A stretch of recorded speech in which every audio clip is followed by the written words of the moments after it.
Today will be the last, you'll receive the last bits of information that you need to complete your nutrient management plan. So once we get through today's lecture, Lindsay will go over the last pieces of data that need to go into GoCrop to complete the plan. Okay, so once all the information is in the plan, then next week, what we'll be doing is sort of fine tuning, reviewing, making sure that all the information that's put in is meeting the standard and the requirements of the standard. And I'll get into that a little bit more, but basically, over the last few weeks, you've put in your fields and the information associated with those fields, both the soil type, the soil test, and the crops that you're growing in that field, and the rotation. And you've put in some information about yields, etc. So all of that information is now preparing us for this next step, which is what you're going to do over the next week, which is adding manure and fertilizer to the fields to feed the crop, right? To give the crop what it needs based on the soil test, while making sure we're meeting the environmental requirements. So that primarily focuses on the P index, if you remember that from several classes ago. So today, again, you'll be shown how to start putting in manure applications if you have manure. How much manure are you putting on a field and when?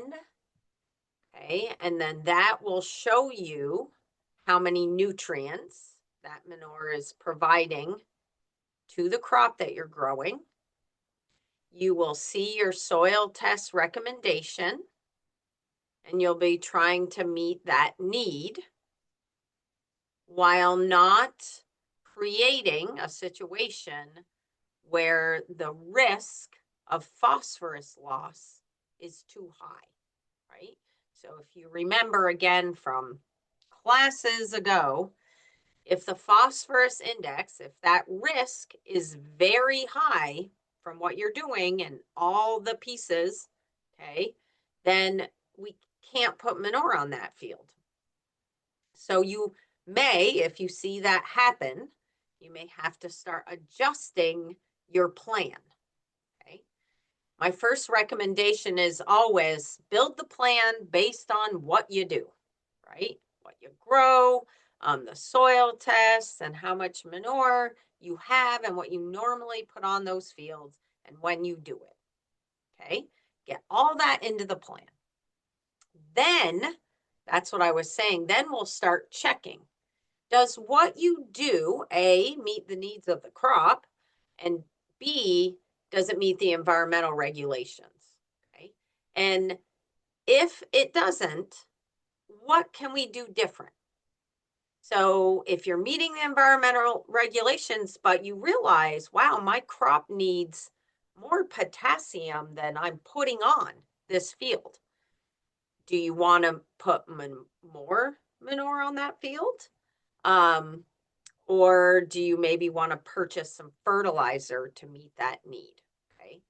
So again, this week, we're just going to be getting the inputs, the manure specifically, onto those fields. And if you add fertilizer, you can put that in as well. And then next week will really be the time to start adjusting that plan. Okay. Adding more manure, backing off on manure, maybe changing the time that you apply that manure, or the rate, etc., so that you're meeting the crop need and also meeting the environmental regulations. Okay. So I don't necessarily want you to worry too much today about meeting all those requirements. It's more about getting the information into the plan, and then we'll work on actually adjusting it over the next couple of weeks, right? And making sure it's exactly what you want, meeting all those requirements. So that's what we're on tap for today. So it's a big week, kind of bringing everything together. And then next week, we'll be kind of dialing it in. And then in the 6th week, hopefully wrapping everything up. Okay. Getting plans reviewed and approved. Okay. So today I wanted to take some time to go through a soil test. Reading a soil test, and let me see here. Go. Talking about the results, what they mean, and kind of going through each piece so that, well, there we go. Going through each piece of the soil test so that you understand really what all that information is there for. And you've kind of learned about bits and pieces of this over the last few weeks. But again, going through how to make a recommendation, and why things show up on here or they don't. Okay, so you can follow along with your own soil test if you want, or just look up at the screen. So the soil test, we already talked about analysis of the soil test. I think we talked about this in the very first class. Okay, so the requirement to meet the standard is that you have to write a plan. So if this is your first plan that you've ever written, you need to have new soil tests, really. And if you don't have new, which means within, they were taken in 2025, they can only be 2 years old to write a new plan. Okay, so you could have soil tests from 2024 and that would be okay, but no older than that. So that's the first requirement. Once you have a plan, then you'll want to get on a 3-year schedule, okay, where you're taking new soil tests every 3 years.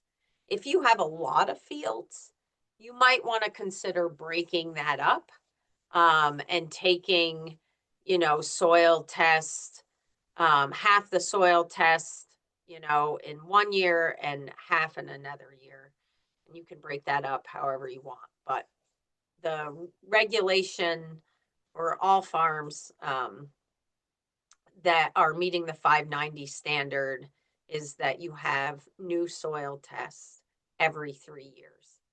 So I'll just sort of preface that also by saying you can do them more often if you want. And if there is a reason to take them more often, then you should. Okay. So what is a reason to take a new soil test sooner than that 3-year period? So one reason, and probably one of the best reasons, is if you're rotating your crops.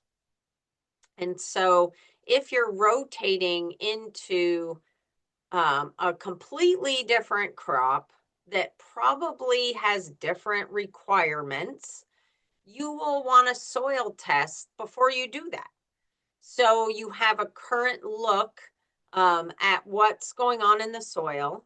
And as you're moving into a new crop, you're able to make sure that crop that you're going to grow is going to have what it needs. Okay. So that's one good reason. Another good reason to take more frequent soil tests is if you're making a big change right? So a big change might be you started adding manure to a field that has never had manure or hasn't for a really long time. Or you had a very low pH and you applied a lot of lime. And so in 2 years or even maybe a year later, you want to see what kind of change that made to the soil test, right? So that might be another good reason. So you can take them more often, but the minimum requirement, once you've created a plan, is to take soil tests every 3 years. Now, why 3 years? What's so magical about 3 years? Well, if you're following a soil test and you're following a nutrient management plan, okay, changes generally take about 3 years to occur. So, if you have a recommendation on a soil test or in your NMP to add 100 pounds of phosphorus per acre per year, and now you've done that for 3 years, you need to go back and reevaluate the soil test level, okay, and see if it's gone up. And if it has the recommendation gone down? How is that impacting the phosphorus index? So 3 years is there for a reason. That's when we see changes in the soil test after you've started to follow the recommendations. Okay, the soil test. So this is an example from a report that may look similar to what you have. This is a University of Vermont soil test report. The other labs have different frameworks. They look different often, but a lot of the information, hopefully is the same. Remember, I said in the first class that regardless of where you have your soils tested, they have to meet the regulations, they have to use the modified Morgan extractant, okay, to extract the nutrients of interest. And you can see on the UVM test, it says modified Morgan extractable parts per million, blah, blah, blah, blah, blah, the nutrients, okay? So this is very important. This extract works best for Vermont soils. There's a reason we use it. Now, if you're in the Midwest, you would use a different extract. They have different soil types, and it makes sense for them. All of their recommendations have been based on those extractants. In Vermont and some of the other states in New England, our recommendations from soil test data are based on the modified Morgan extract. So you are required to use that. And other labs will use this extract, but you are guaranteed, if you're sending it to UVM, that is what they will be using. Okay, so just a note there. Does it matter when you take a soil test? Not really. I mean, yes and no. I shouldn't say that. I would certainly recommend that as you're taking soil tests and you're doing this every 3 years, I would just recommend that you try to take the soil test at the same time, not the same day, maybe even the same month, but generally we take the soil tests in the fall. The reason we do that is multiple. One, in the fall, we see the greatest kind of drawdown of nutrients that we would see in a year's time. In the fall, there's usually a bit more time to be able to take a soil test. We're not rushing to get a crop in necessarily. there's a lot to do in the spring. Not a great time to take a soil test. It also can be really wet, um, and more difficult to take the test. We don't usually take the test in the middle of the growing season. Again, time, but also it's hard if you're growing crops like corn or wheat or annual crops. Trying to get out into those fields in the middle of the growing season can be difficult. So again, taking the test in the fall tends to work better for a lot of reasons. It also gives you the results right before you start planning for the next season. And that's really important, right? You don't want to try to take a test in April or even May and hope to have those results to make decisions in that crop year, right? You want to have plenty of time to look at the results and make a plan for the next growing season. So fall, okay? All right, so you get your results back.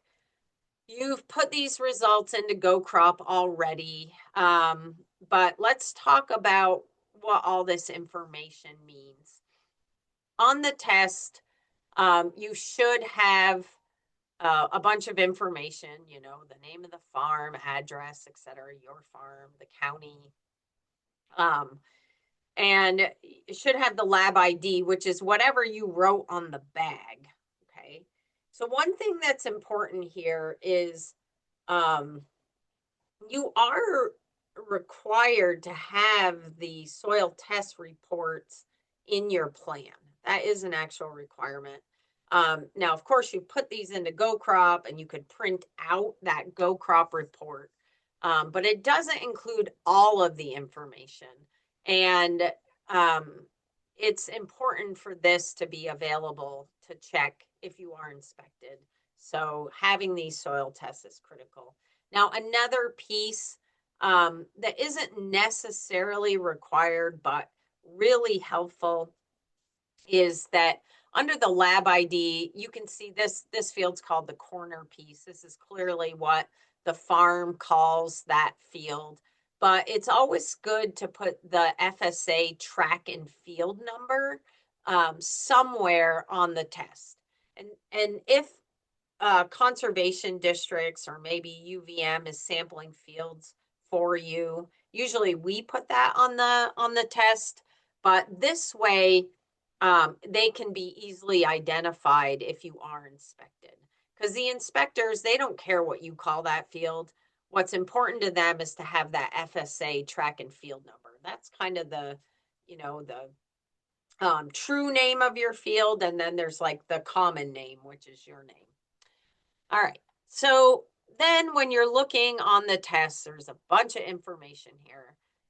Most people, including myself, are drawn to the graph, right? The little figure here. So easy to understand. And it shows you phosphorus, potassium, and magnesium. Okay, so it's showing you 3 of the macronutrients. Remember, we talked about that. And then it's telling you if these are considered if low, medium, optimum, high, or excessive. So this is saying that the levels of nutrient in your soil are considered low, medium, optimum, high, or excessive. They're in one of those 4 categories. And so on this test, you can see the phosphorus level is considered medium, almost optimum.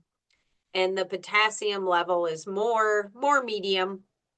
And then you can see the magnesium level here is considered high, maybe even excessive. Okay. Now, people, just before anybody starts freaking out about their magnesium level, really, magnesium, not always, but in many soils, similar to calcium, is driven, okay, by the parent material. So what that soil was formed from. And sometimes the parent material is very, very, very high in magnesium. And so because of the parents of that field, the levels are naturally high. Okay. It's not something that you should really be worried about. What is more concerning is when your magnesium levels are low and a soil test is calling for you to add magnesium and you ignore it. Okay. And that does happen in Vermont where we need magnesium to be added. It is recommended on the soil test, but people don't add it. Okay. So it is critical, right? It's an essential nutrient. And if it's deficient, you should be adding it. But usually, if you're in the really high or excessive range, often it's because of the genetic makeup of the soil. Okay. But make sure you ask someone if you are concerned. The calcium levels, very similar. So you can see on this soil, we don't really have an optimum range for calcium. We use usually the pH to gauge if, calcium levels need to be increased. But you can see here, thousands of parts per million of calcium here. The pH is high, 6.6, so it kind of makes sense. Plus magnesium's high, and remember both of those influence the pH. So, again, in this particular soil, the calcium is high because it's not, it's clay. There we go. It's made up of, old ocean bottom. This would be in, I think, yep, Grand Isle County, right? So it's on a heavier clay textured soil that's high in calcium and magnesium, just naturally. All right. So again, back to this graph up here. It's telling you again, low, medium, optimum, higher, excessive. And, what does that mean? So those are ranges, right? So ranges of soil nutrients fit into those categories. And here's that list. And this is available in a document that you have in your binder if you're interested in reading more. And it's in the book. It's in the back of your binder. I'm looking at my binder now. And the booklet is called Nutrient Recommendations for Field Crops. And it has this table in it. So if you're curious and you want to read more, you can go to that book. But essentially, if your soil test phosphorus levels are 0 to 2 parts per million, then you have low levels of phosphorus. If you have phosphorus levels over 20 parts per million, that is considered excessive in Vermont. All right. And then you can see those ranges for potassium. If you have 0 to 50 parts per million of extractable potassium in your soil, it says it's low. And then if it's above 160, it says it's excessive. Okay. So what does low mean? So I've given you the amounts, right? Parts per million. But from a practical sense, how do we interpret that? Okay. And that's really what this is there for. It's for you to better understand what 0 to 2 parts per million means. So if you have a nutrient in the low category, if you add the recommended amount of nutrient based on the soil test, then there is a high probability of crop response to adding that nutrient. Okay, so it's that low. Likely, if you add something, that crop is going to respond, right? So also, if you are in the low category It usually means you need a lot of that nutrient to be able to achieve optimum yields. Now, if you're in the low category, I will say that the recommendation that's listed does two things. It should add enough of that nutrient to grow the crop in that year, okay, while also adding a bit more to build up the soil test levels, okay, and make sure that you have enough to grow that crop. In the case of phosphorus, the amount of phosphorus in a low category will be dependent, how much you need will highly depend on the amount of aluminum. Remember 3 classes ago that high aluminum soils suck up available phosphorus. And so if you have a high aluminum field and you need phosphorus, you may need to add a lot more, right, to account for the fact that a bunch of it could be easily and quickly swept away and tied up by aluminum. Okay, so these low category fields should be a priority for you, especially if you want to improve the productivity of those fields, right? If you want to get more, if you're not getting much yield off of them, or not very good quality feed, then you can tell by looking at the soil test, what is it exactly from a nutrient perspective that's limiting the yield and quality of that crop, okay? So if it's low, there's a high chance of seeing a response by addressing that. Okay, so then if you move into the medium category, that probability of crop response starts to go down. So if in the medium category, and again, remember, there's sort of a range there, right? So there's a moderate probability of crop response when you add that nutrient. So it's not as good as if you're in the low category, but again, you'll likely see a response. And once you're in the medium category, the amount of nutrient you need to add to achieve an optimum yield starts to go down. Okay, so you want to address those low fields first. That's going to be kind of your biggest return. Medium fields will also give you a return if you're addressing those needs. And then we move into 3 other categories: optimum, high, and excessive. So you can see that if you're in the optimum range, this is what we would consider the most desirable, both from an economic and an environmental basis, right? Once you're in the optimum range, and again, consider what end of the range you're on, their probability of a crop response is pretty low for the most part. And again, there's lots of different, you know, things we need to look at. But once you're here, probability of a crop response from adding more is pretty low. Okay, but again, we got to talk about the crop and the soil type and all these things.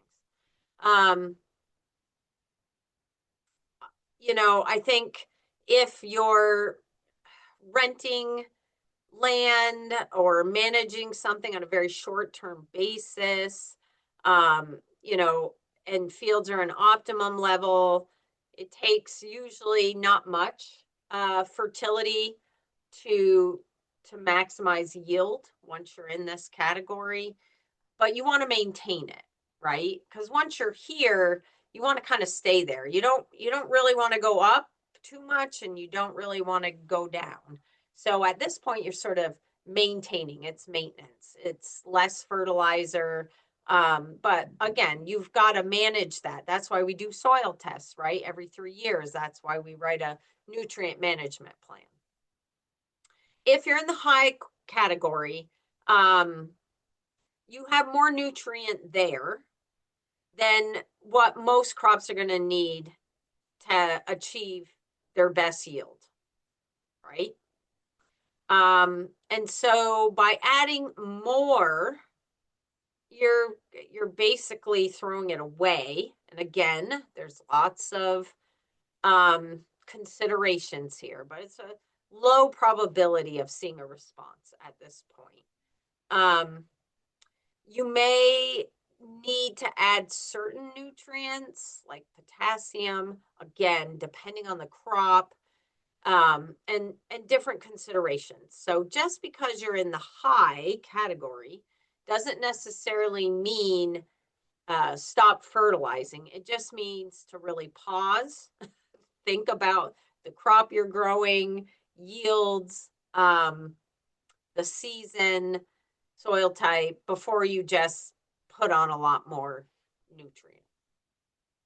Okay, if you're an excessive, really, you're in a environmentally sensitive zone. Okay, we don't want you there. There's higher risk for loss of nutrients. When you have excess amounts of things like potassium, it can imbalance other nutrients in the soil. So, having excessive amount of nutrients, it's not economically viable and it's not environmentally viable either. So we want to keep you out of that category. As far as phosphorus goes, once you get in that excessive range, it's really hard to go backwards. Okay.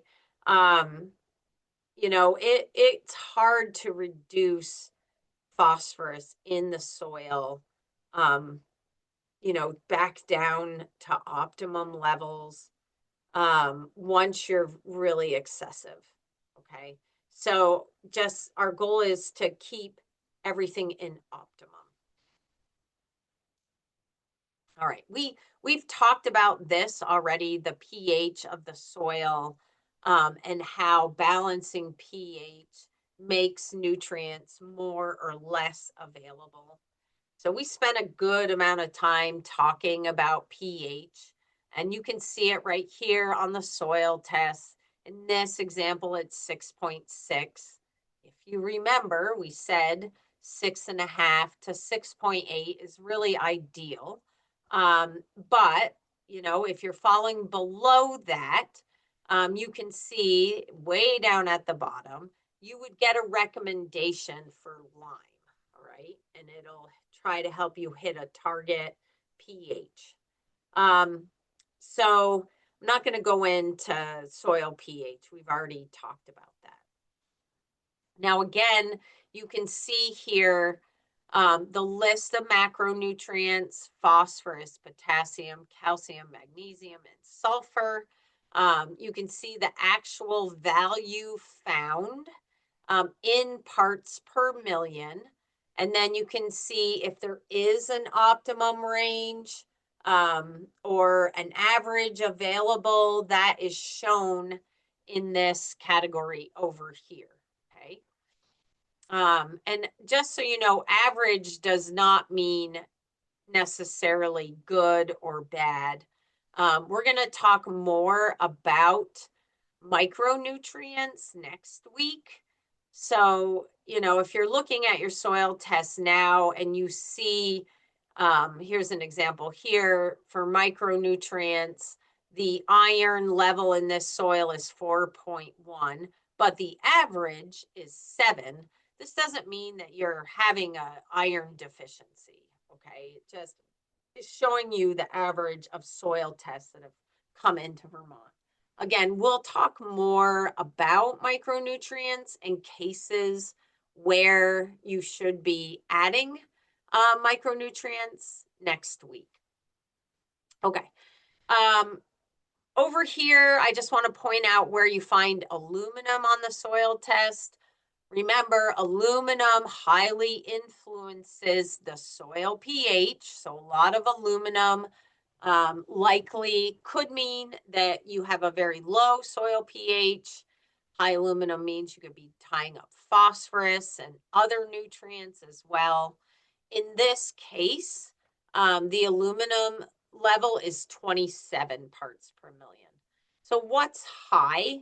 High is over 100, 165, 200. That's when we definitely start seeing tie up of nutrients, and when you would need to likely be adding lime. Okay. Next, we have soil organic matter percent. So how high is the organic matter in your soil? Um, we don't have as much time as I would like to talk about how important organic matter is to your soil, um, but it's important. And adding organic matter regularly to your fields is critical. And we talked a little bit about how adding organic matter can increase the cation exchange capacity, how it can feed the biology, how the biology cycles nutrients and builds soil aggregates. Remember that. So it's important. You do want to make sure that you're considering organic matter. For sure, you're adding it as it makes sense based on what you have on your farm. The level is important. You can monitor soil organic matter and changes in soil organic matter over time. Um, it it generally, unless you're on a sandy soil, it doesn't change that rapidly. So you might be disappointed if you feel like you've done a lot to enhance organic matter, but you don't see a change in your soil test. Don't get depressed. It's hard to change. It's a lot of things being measured. And so your additions may not be detectable because of the test that's used. Now, there are new tests um, for soil health that many of you might be familiar with. And measurements for soil health break down different types of organic matter. And so, if you use those types of analysis, you can better detect changes that you're making in organic matter in your fields. I will say, in general, um, we often consider 4% organic matter good. Um, and, it depends on the soil type. If you're on a very light textured soil, you're on beach sand and you have an organic matter level of 2%, that's phenomenal, right? So it is relative to the texture of soil that you have. But I will say the state average is over 4%. I think it's like 4.2%. So in most cases, you'll want to be seeing organic matter levels of 4% or more. And if you're not, think about how you're managing that soil, the soil texture, etc. And whoever you're working with, talk to them about it a bit. And happy to chat with people about that as well. Okay. Next on the list is effective CEC. Okay. We also talked about this at great lengths. The cation exchange capacity. Remember that? How the soil has a negative charge, right? If you have clay or organic matter, it has charge. It's charged, it has negative charges, and it holds on to positively charged nutrients, cations. And the ability of your soil to hold on to positively charged cations is dependent on the amount of negative charge. So the cation exchange capacity basically says how much charge does your soil have? What's its ability to hold on to nutrients? Now, we're usually looking for a value of between 10 and 12 milliequivalents per 100 grams. Now, again, if you have a sandy soil, remember, and you don't have a lot of clay, it's going to be harder to see a higher number here. Your cation exchange capacity, in this case, will be directly related to the soil organic matter. So the higher organic matter content you have on those light textured soils, the higher your CEC will be. Now, if you have a soil that has a lot of clay in it, your cation exchange capacity could be 30, could be very, very high. In this case, you can see it's 14. This soil does have some clay in it, and it has a good amount of charge. And what you can see below in this base saturation is you can see how much of those binding sites, those negative charges, are holding calcium, potassium, and magnesium. Okay, remember, calcium is 2 plus, has a plus, so it's attracted to the negative charge. Potassium has 1 plus, so it's attracted to the negative charge. And magnesium also has 2 pluses, and it's also attracted to the negative charge. These are all considered bases, right? So it makes the soil more basic. It influences the alkalinity of the soil, right? So these would drive the pH up. And if you don't have a lot of bases saturating those exchange sites, then you would probably have a more acidic soil. So if you don't have bases saturating those negative charges, you would have acids saturating those negative charges, right? Hydrogen, aluminum. And if there are a lot of acids on those negative charges, then the pH is going to go down.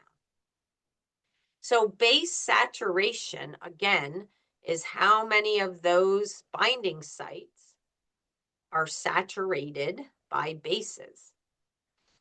So if you look here, it says 91.9% of those negative binding sites have calcium. So most of the sites are taken up by calcium.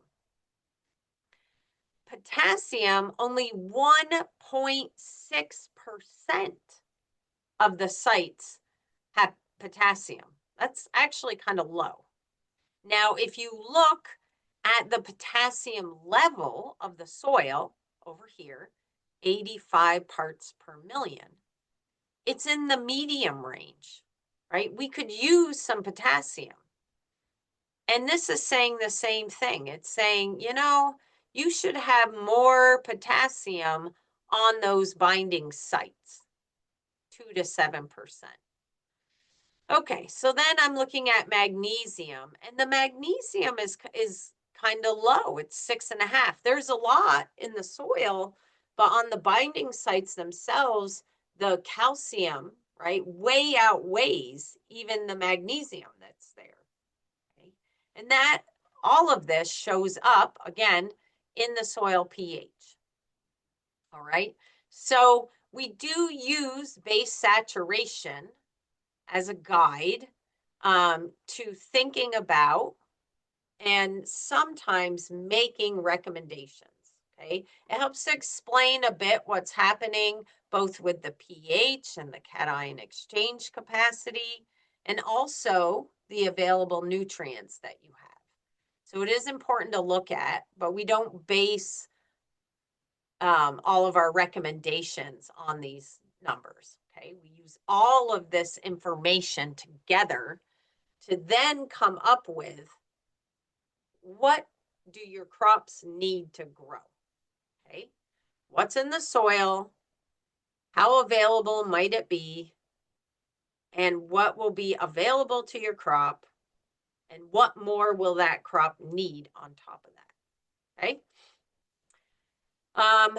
that's on the bottom.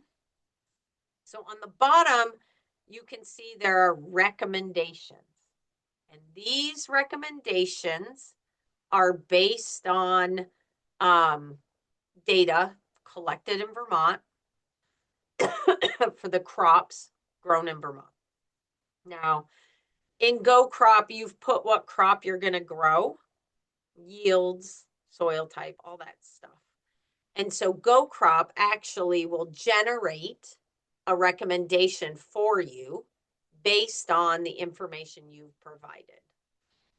The recommendation that appears in Go Crop would essentially be the same recommendation that you would get on a soil test, okay, if you gave them the same information. So we use the same database or the same algorithm to make the recommendations in Go Crop as the testing lab does. Okay, so they all match up. On the bottom here, you can see that it tells you how much lime you'll need, how much nitrogen you should add, how much phosphorus, and how much potash or potassium you should add per acre. So this is in pounds per acre. Now, if you needed magnesium, it would be listed here. Often there's a recommendation for boron and maybe zinc. But overall, generally what people see here is N, P, K, and lime. And again, once in a while, a magnesium recommendation, zinc, and boron.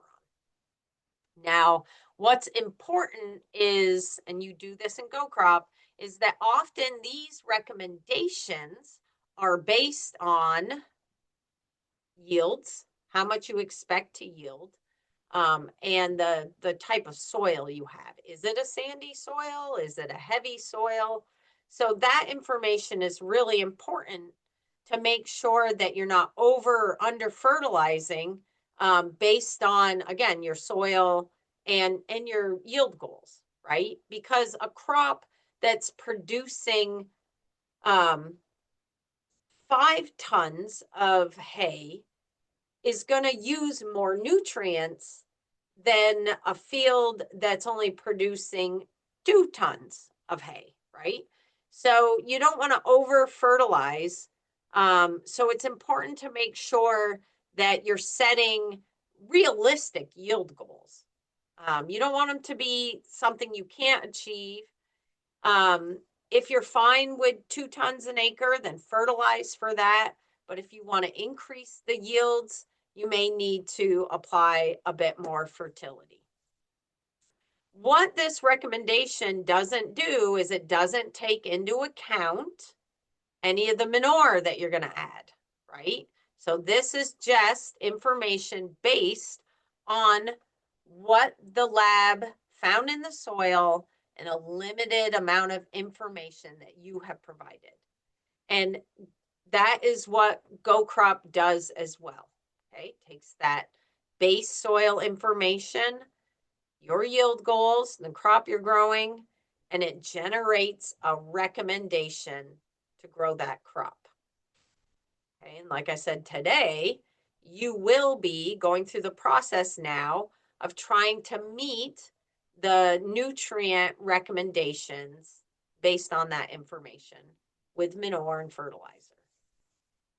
Okay, now there's a lot of nuances in developing a recommendation, as you might imagine. A lot of, well, you know, there's a lot of residue out there to break down. It's no-till field, really, really heavy soils. You know, we might need a little extra nitrogen at the beginning of the season. Okay. Oh, we had a plow down sod last year. That's going to give us some nitrogen as well. So again, working through this process over the next few weeks. Hopefully, we'll come up with a plan that accounts for all the nuances and what your crops need and what you have on the farm. All right. So this, again, just a review. We already talked about this, cation exchange capacity. I just went over it again. I think hopefully people have a good handle on it and what it means for managing nutrients. Here's my wonderful, this is my homemade version of this. Clearly not that great in PowerPoint. But again, just showing you negative charges. The thing that I added to this was the aluminum, right? We don't see that on most auto-generated images because it's not a acid or nutrient that people deal with largely. It is something here in the Northeast. So aluminum can be predominant on these sites, and we have to plan for that. All right. We already talked about liming, and again, pH. So what I would like to turn to next is making a recommendation.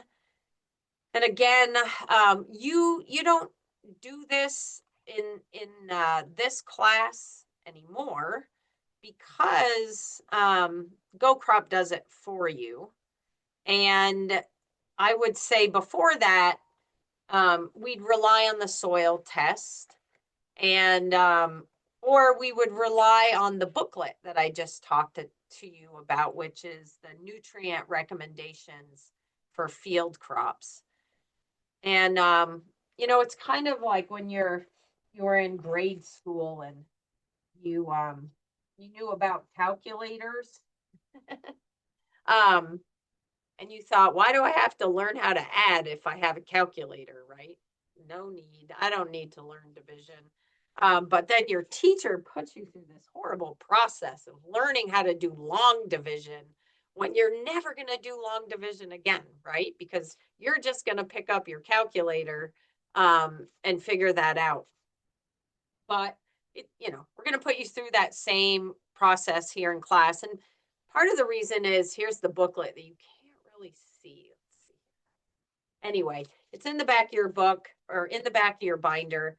It really walks you through how the recommendations are generated. Okay. And I think a lot of people actually usually want to know this. Where do these numbers come from? What do they mean exactly?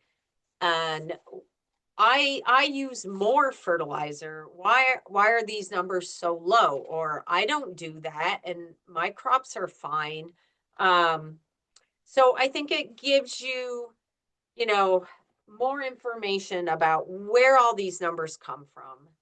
And I think it can be really helpful. It also helps you double check what the numbers are. And sorry, I got to get to the right part of this. There we go. You may disagree. And you may need to plan for some of those nuances that I talk about.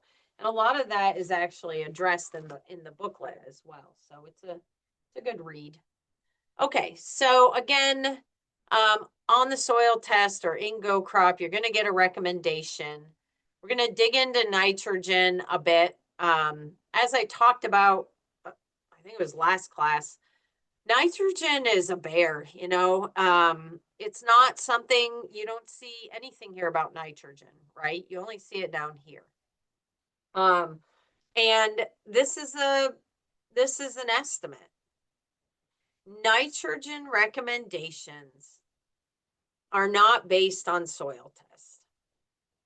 Okay, and I talked about why last time, the limitations of that. We have to use our best information to come up with what we think the crop that you're growing is going to utilize and need. And that is based on the projected yield of the crop and the soil type primarily. Okay. Depending where you live and what state, it may take into account other conditions. But in Vermont, nitrogen recommendations are based on the crop, the yield, and soil drainage. Okay, so how poorly or well drained a soil is. Okay, and then phosphorus, potassium, and other nutrients, those are based on a soil test. And these categories I talked about, crop response studies, as well as the influence of other nutrients in the soil. Okay, so we'll dig into this a little bit. So again, these tables are coming right out of this book. And again, these same algorithms, calculations are in GoCrop and come from the soil test lab. All right, so nitrogen recommendations for perennial grass. So your grass, hay fields, pastures, and grass legume forages are in this table below. Okay, and again, you can see these are primarily based on yields and management. Okay, and how much legume is in a field. Remember, we talked that legumes like alfalfa, white clover, red clover, they make nitrogen. And they can provide nitrogen to the grass. Okay, so if you have a lot of legume, it's feeding itself nitrogen. If you have a blend of grasses and legumes, some of that can go to the grass.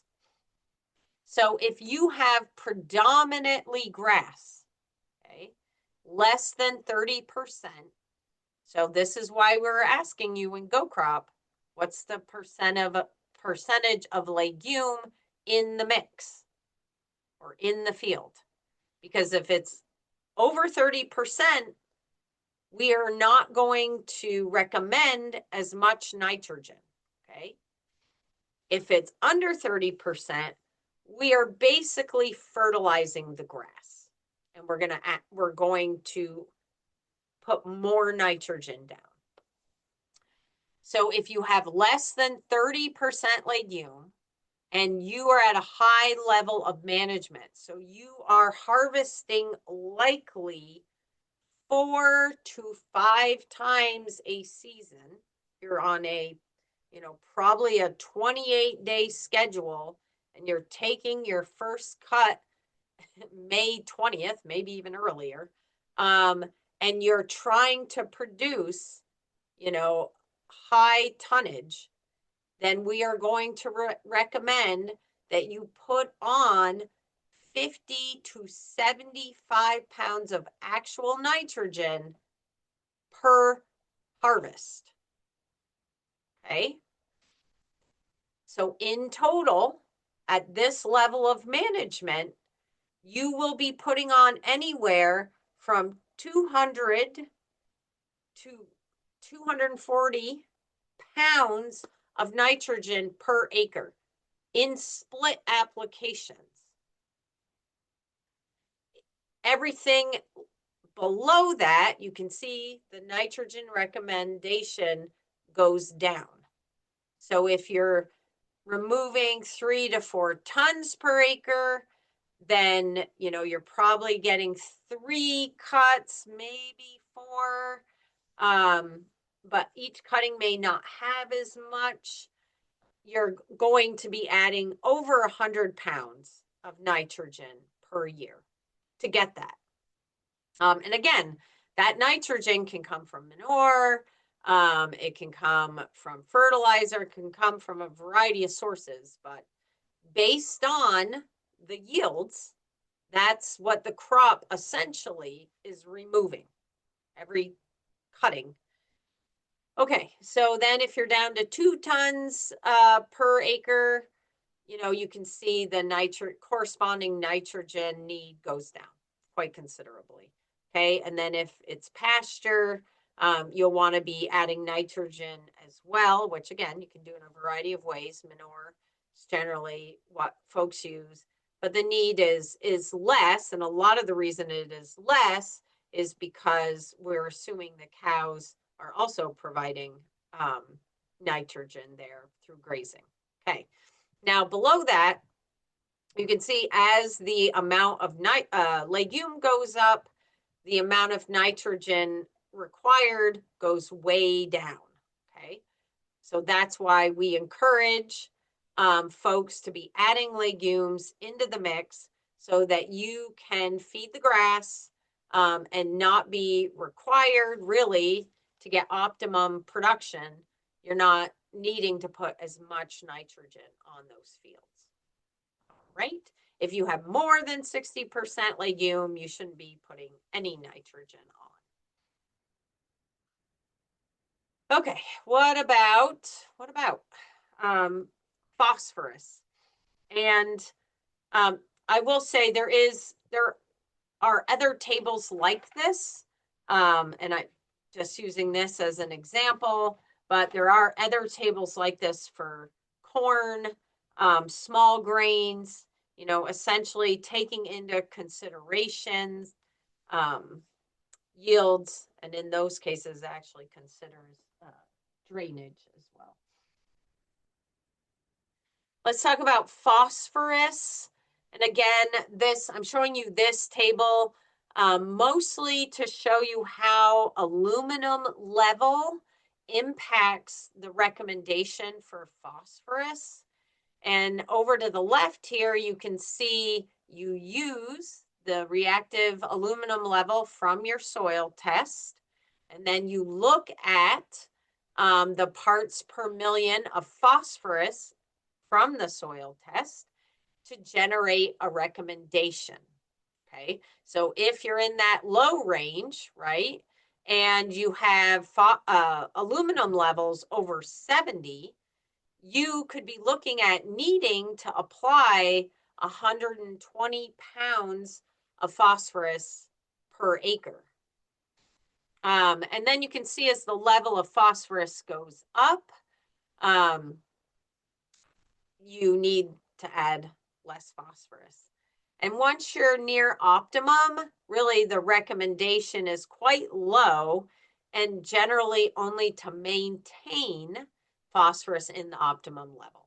And then, of course, once you get into high and excessive, regardless of the aluminum level, no phosphorus is recommended to grow the crop.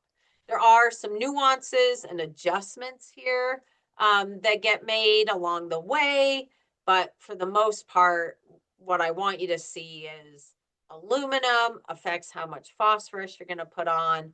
But once soil test levels of phosphorus get quite high, aluminum isn't playing as significant of a role. All right, so then potassium, again, potassium really looks at soil test level and also yields. And the higher yield, the more potassium that's needed. So you can see at the top here, if you're growing silage corn and you want to achieve a 15 to 20 ton yield per acre and you have low soil test potassium, okay, the needs are quite high, right? And this is pretty common. We have a lot of soils in Vermont that are deficient in potassium. And when potassium is limiting, you need to address that. You're limiting yield by not taking care of the potassium needs of the crop, okay? So if you look down here to clover, trefoil, grass, alfalfa, 30 to 60%. This is when we start looking at our mixed grass and legume stands. So this is commonly what people are using for fertilizer recommendations on your hay fields. And again, you can see as tonnage increases, there's a greater need for potassium. And again, grass fields and pure legume fields, they need a lot of potassium. They need more potassium than corn does. So again, if you have fields that are showing these really high recommendations for potassium and you're not meeting those needs, that's likely why yield is limited. Okay. It may have nothing to do with nitrogen, even though we focus on that a lot. Okay, so again, I just really wanted to give you, a few examples of where the recommendations come from. I wanted to help you learn more about reading a soil test, um, and give you a bit more context and information for really what we're going to be doing next, which is building really the final pieces of the plan. Okay, so I'm getting done with all that early. I think I just want to double check, but yeah, that is all I am going to cover for today. I don't know if Lindsay is ready, but I think, okay, I do see forage oats and peas are not giving us a nutrient recommendation. That you may have, there are cases where you'll have to make your own recommendations. Not every crop is found in the database at the testing lab, right? So as I said, we're using the same algorithm as the UVM testing lab does, and the entire state of Vermont. So there are some special cases, and we're happy to help troubleshoot those and give you the recommendations that you need. So I will do that for you, Heather. And I see it's forage, oats, and peas. Is there a crop being grown after that? Yeah. Yep. What's being grown after that? Sorry, alfalfa. So it's a spring cover crop and then is a fall seeding, or is it a nurse crop? No, harvested as forage. And then in the fall, plant alfalfa. You're gonna plant alfalfa. Okay. Yep. I can I'll send you a recommendation for that. As long as it's not a nurse crop. That's what I was wondering. No. Okay. I mean, Thank you. it's about 50 pounds of nitrogen. And maybe yeah, we can hop on after and look at you can show me the go crop. I need to see the soil test to make the other phosphorus and potassium recommendations. Okay, sounds. Bye. Okay, Lindsay, do you want to give people a break or? Sure. Maybe we can reconvene at 11:50 if you want to take a little bit of a break, and then we'll jump in. Oh, Susan, we don't need to start the recording now, but here we go. I'm Lindsay. I work for UVM Extension. We'll be going over Go Crop in a moment, but first we're going to start with a joke. How do you order food at the new restaurant called Karma? There's no menu. You get just what you deserve. Brutal. Don't know if my menu options or my dish would be delicious. All right. Thanks for throwing that extra info into the chat, Heather. I'm gonna share my screen here. All right. So hopefully folks can see that. Again, we're gonna log into GoCrop. We go to www.gocrop.com. You end up here, click login, and then you'll type in your email and your password. Mine show up automatically because I set it to do that. If you're working on your computer, that might be a good choice for you. If you're working on a shared computer, maybe not so much. You press login. We come to this page, right? We've got our menu over here. We see all our farms. We can see our account information. You will probably just have one farm in your account. This is a bit of a test account for me, so I have 3, and you can see that they are loading little by little here. I'm going to use the 2026 class farm because that's one we've been working in. And once I click that, you can see that we've got some new menu options: planning, records, and farm assets. Because we're planning, we're going to be hanging out in our plan, the plan tab. We know we're in our planning because it's dark green. So to start my plan, I'm just going to click anywhere on this row, or to edit my plan. We've already started it.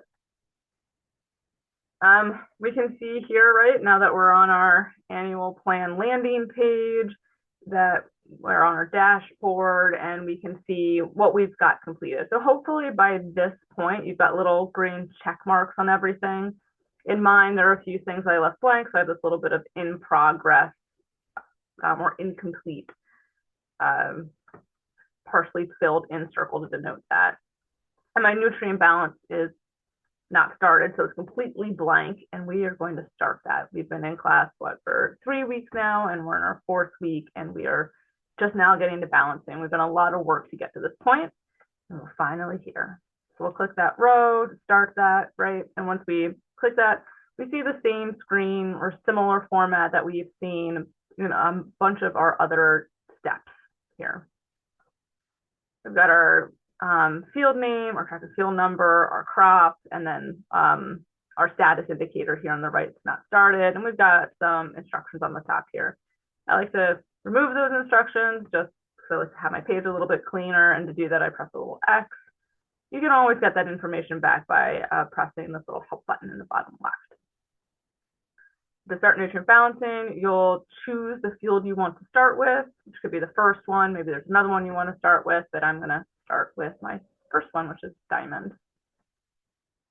All right, now we see a lot of information. Depending on how big your screen is, your view may be a little bit different, right? But there's 3 essential components in the nutrient balancing page when we're in a field. And that's the balance of plant nutrients here, our nutrient risk and indices, which will pretty much always be below our balance of plant nutrients. And we'll go over what each one of these have in detail a little bit later. And then on my screen on the right, I have basically all the components of information that go into filling out my balance of plant nutrients here. If your screen is a little narrower, mine's rather wide, this information will be displayed below. If you have a narrower screen and you want to see the wide version of this information displayed on the side, one way you can, in the user interface, widen your screen is by collapsing your menus. So you can collapse your green menu, and you can collapse your steps, your plan steps menu by clicking this little, looks like a floater scroll bar, but it's actually a collapse button. And that will move, if you have this information below, it'll move it to the side. I've got a wide screen. I like having my things displayed, so I'm going to open those back up by pressing the caret and the little bar over on the side. So today what I'd like to do is describe each one of these rows to you in the balance of plant nutrients, the nutrient and risk indices table, and then go over how to enter in plant manure applications and fertilizer applications, and then thinking about the nuances of what that looks like in your balance table, how those things can impact your P index interpretation, value and interpretation. And then I'd like to wrap up by looking at reports. Let's get started. All right, so in our balance of plans, well, let me back up. So one of the little pieces of our balance of plant nutrients is that when we first enter our page, all the things that go into our balance of plant nutrients show up in the right. But one of the neat features is we can kind of filter to view what information goes in to each one of these rows by clicking on it. So for example, if I want to see just the information that feeds into my recommendation, I click that row, and then I don't see boxes for past years, manure, or fertilizer, and I only see my corn silage recommendations. I also see my crop details and my yield and harvest plan because those impact my soil test recommendations. If I click on my crop removal, I still see my corn silage crop details and my crop yield and harvest plans because those go into removal, and then I see my information of my crop removal amount. So I just wanted to kind of describe that to you, so I'm not continually doing that, but that's one way to filter. To get back to see everything again, you can click show hidden items below here, or you can click on the row that you have highlighted, right? I know that I'm looking at crop removal because it's subtly outlined in like this bluish green color. All right, so our balance of plant nutrients, it has, what we got here? 8 rows, and then it will display 4 different recommendations. So the recommendations or nutrient categories that it displays are nitrogen, N, phosphorus, P, potassium, K, and then lime. Up at the top, we have the recommendation. And again, we're going to filter that what goes into our recommendation. I just talked about this, right? Is what is your crop? What's your yield goal? And then based off of your soil test, it'll generate the crop recommendations. We can also look at each one of these in detail, or the form for it just by clicking on it, and it'll bring up the form that we filled out in the previous step. I don't really want to look at this right now, so I'm going to click go back, but I just want to let you know that you can click on any of these to see all the information. And remember, when you're here, what you want to see is book values. We went over what goes into crop removal. Not going to repeat that, but again, just be on the lookout that you do in fact have book values for your crop removal. Your past year's credits are also a part of your nutrient balance. And for this, it's any plow down that you've had from rotating crops, that would be a credit, and any past year's manure applications, in particular the nitrogen, because that does carry over from year to year, and then fall application nutrients mainly apply to the following year. And so now that I'm even talking about that, one of the things I'm going to say is that's really handy to have, and I know Heather mentioned this during her talk today, but is this, I don't know if I can see this not fuzzy, nutrient recommendations for field crops in Vermont. You can see that mine is pretty beat up because I carry it around a lot and it's got a lot of use. But one of the tables that's really, I think, kind of helpful when we're talking about past year credits is both tables. Yeah. On page 21 of this, there's tables 17, 18, and 19. And from there, you can see from past years applications of manure and planned future years of applications of manure or in-season applications, you can see what the credit is depending on what your manure type is and time to incorporation and when it's applied. The other table that's pretty helpful here is going back to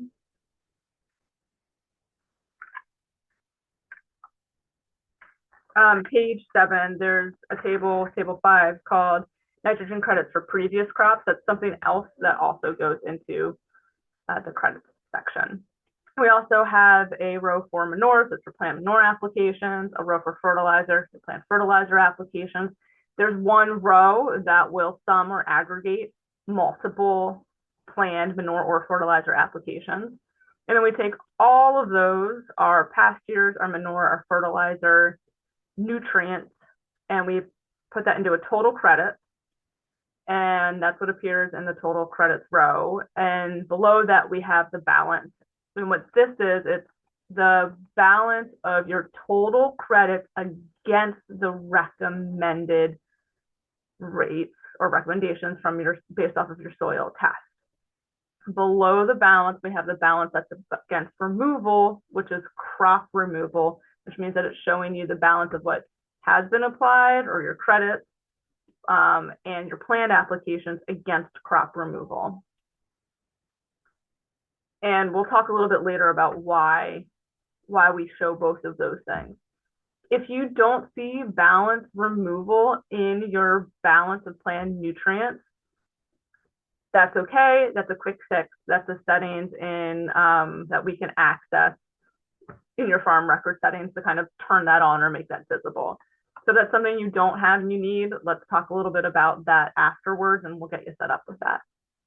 All right, so we went over this, and then below our balance of plant nutrients are our nutrient risk and indices. So this is some information that you've already entered, right? Think in risk management or the land info, I can't remember which, but you entered the nitrogen leaching index. This is just based off of the soil type. It doesn't have much to do with how you manage soil, doesn't impact this number, but this is where the second document comes in handy, and that's the NRCS 590 code. So depending on what your nitrogen leaching index is, that is an assessment of the risk of nitrogen moving through your soil profile and to minimize the potential of nitrogen leaving your field.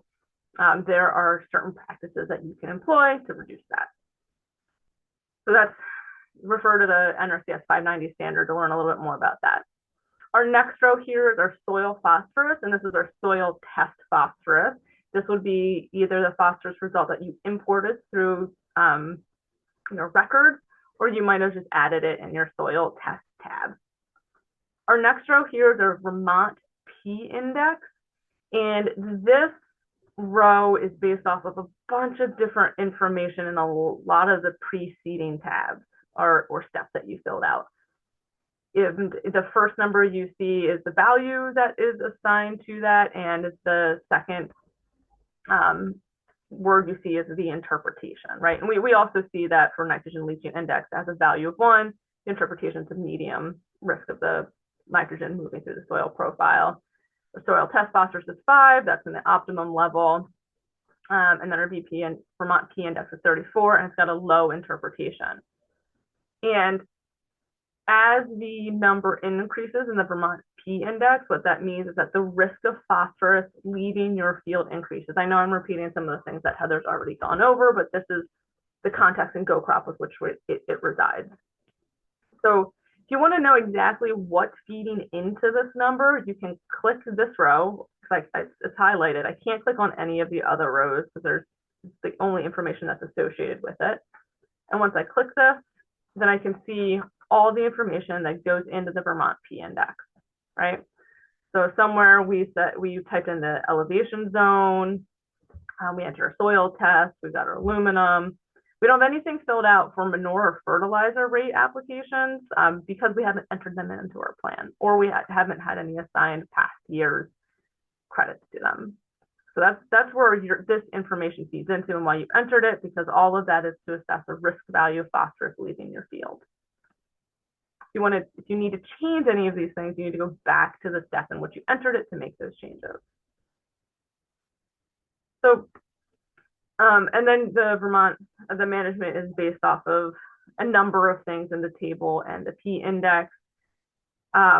These things may change depending on what you add in your planned manure and your planned fertilizer applications. So that's something to keep an eye on. And I just want to also draw your attention, right? I just showed you the 590 standard, but in the version that I have, I believe it's page 3, that has a description of what the Vermont leaching index is and what each one of the interpretations means for you and planning. So for example, I'm just going to read this verbatim. I'm not going to read all of them, but I will talk about them, is that the Vermont P index, if it's got a low rating, right, it says right here that phosphorus applications can be applied at rates to supply phosphorus at greater than crop removal. So that's the list line right here, right? And we see my crop removal is 100.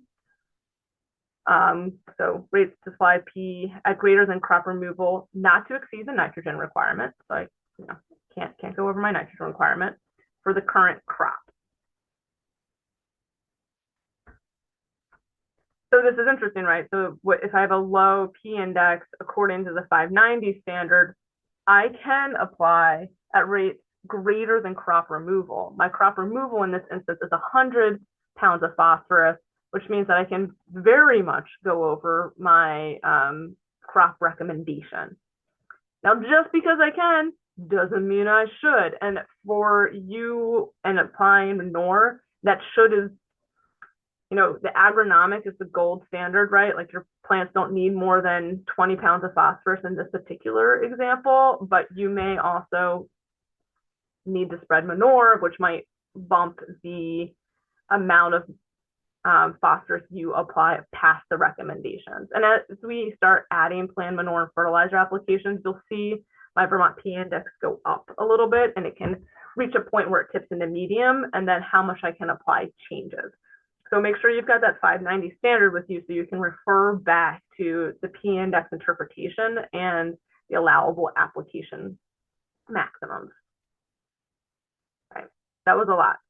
So we already kind of went over what's in our recommended and our crop removal. So now I'm going to talk about in each year of or for each row of my planned nutrients, what goes in, what we can enter into that. So I'm in my diamond field, and I know that my crop is corn silage. I can't remember if I need to account for a past year's application. I'm sorry, I didn't mean application, but yes, you should include past year's manure application. So if you also need to include a crop plow down, but you can't remember if you had a hay crop in this within the last 2 years, you can go back to your crop rotation, check that out, and make sure that all of that is syncing up. For me, in this example, I want to make it a little bit more complicated so we can touch on everything in kind of a more realistic sense. And also, I want it to match throughout my Go Crop account here. So I'm going to use my tabs over here to go to my rectangle field. And in this field, I'm not here, I actually want to go to my square field. It's got this really long rotation. And on my first year in corn silage, which means that I need to account for a plow down. So to go back down to my nutrient balancing, and I just switched to this field so that I can show you all the things and they make sense with my rotation. I'm going to click on my nutrient balancing step here, and that'll keep me in that field, right? I'm in my square field. I just checked out my crop rotations, and I'm going to add some of my past years. So I can add past years for 2024 and 2025 because that's how far the nitrogen credits carry over.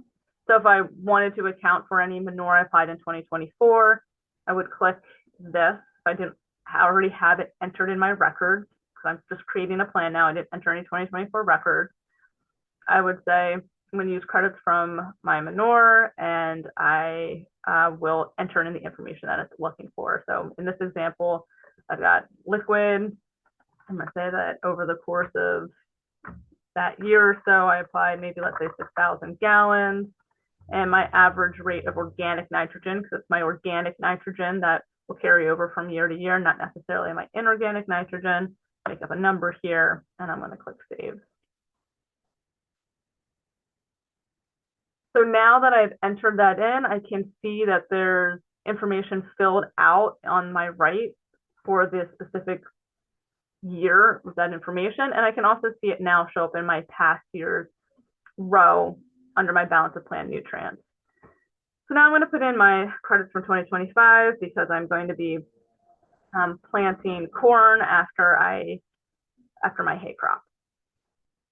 I want to account for those credits this year. So to do that, I'm going to open up my credits from 2025 and again do something similar, but in this case, I'm going to look at my credits on my terminated crop, and I'm going to choose the crop that most applies to the crop that I'm plowing down that year, or otherwise I'm planting into if you're using no-till.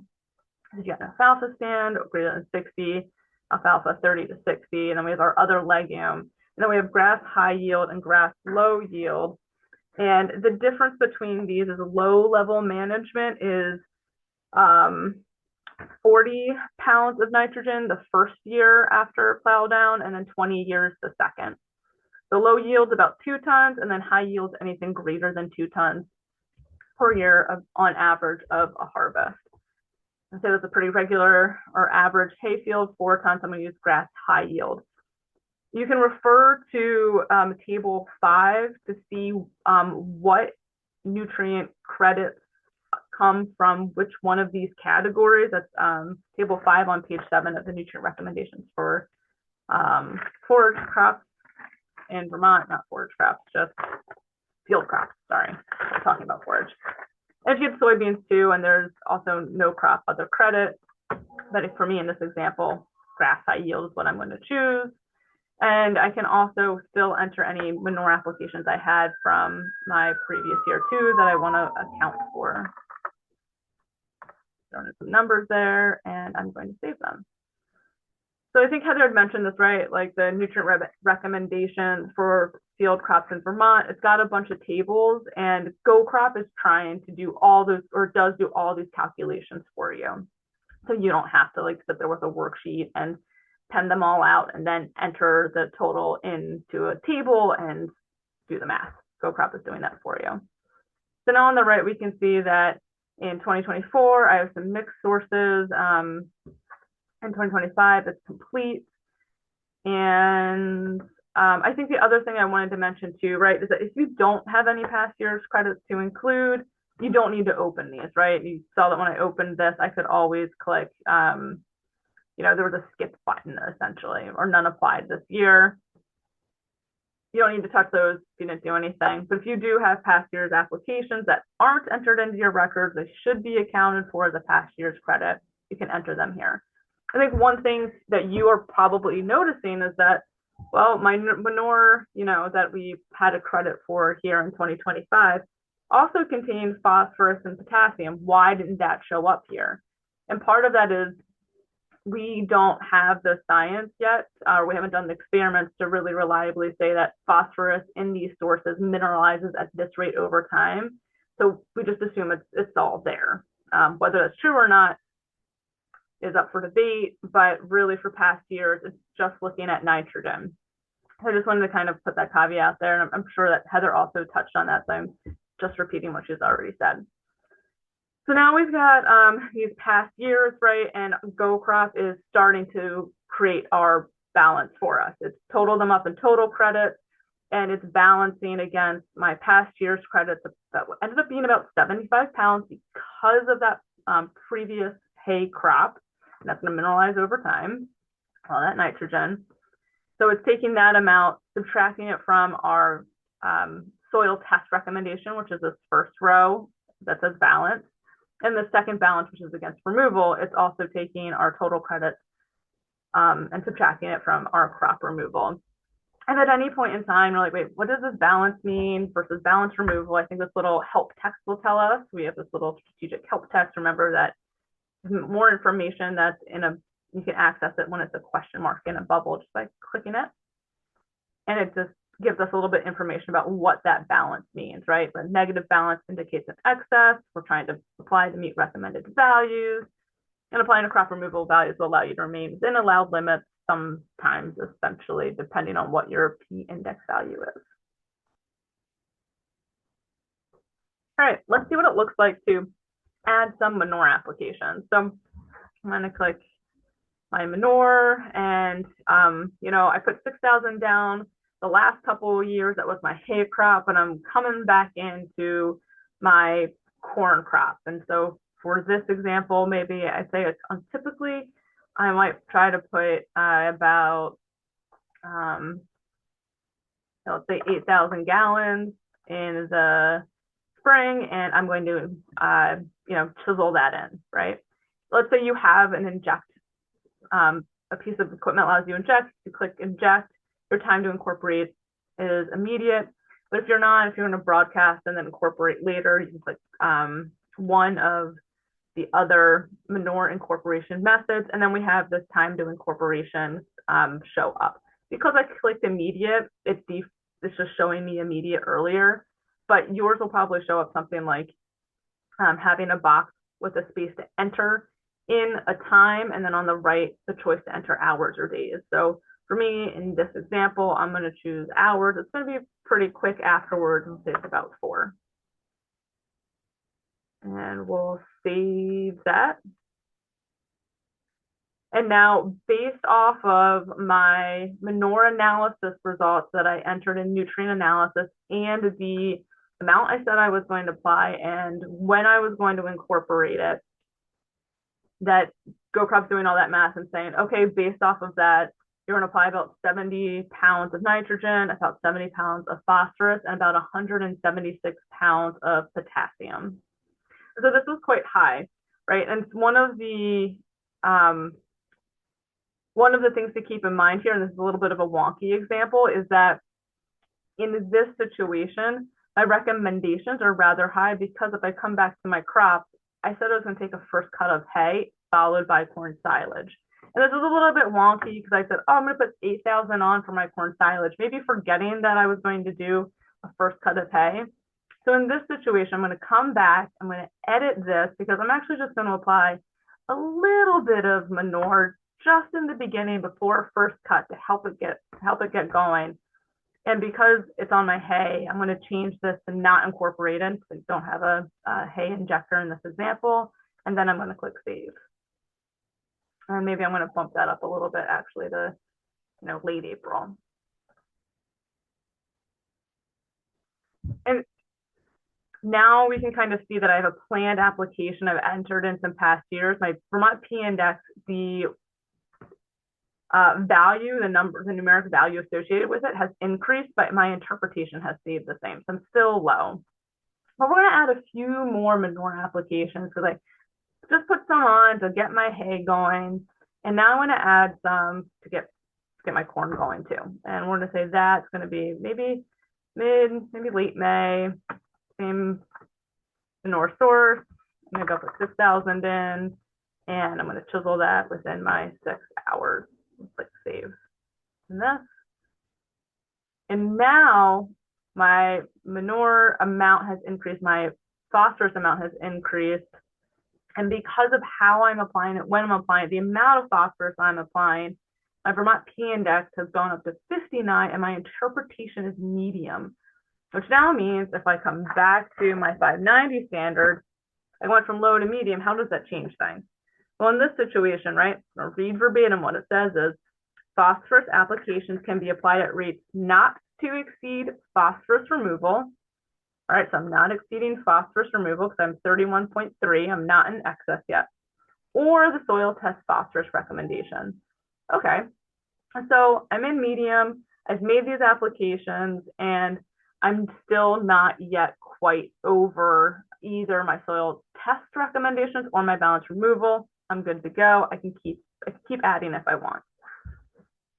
But I'm feeling like I'm looking at this and I'm thinking I'm really close to meeting my phosphorus recommendation. I feel okay about where that's at, but I want to address the amount of nitrogen yet that my crop might need, which is about 55 pounds.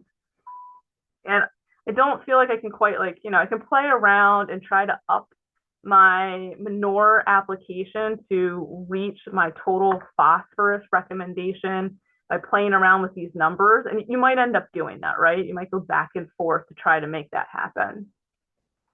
And we can see that didn't quite take. I'm going to try that again. Click save on that.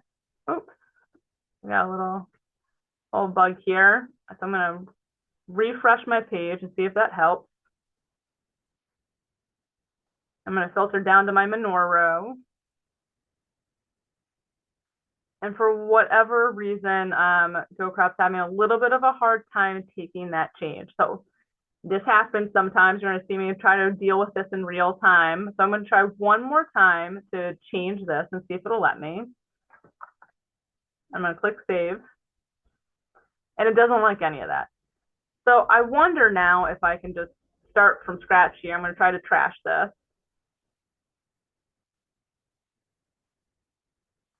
We have this other bug, right? When I mess with that, I get this add crop come up. Close that out. And now I'm good to go to keep going with that. I was successfully able to delete that planned application. So now I'm going to add a new one. I think we were saying something like late May. I'm going to stay with my same manure source, and I wanted to go up to 7,000. Just using chisel. I wanted to do 6 hours to incorporation. I'm going to click save. and that saved it. I wasn't able to edit that. That is a little bit of a bug, so just be aware that that exists right now.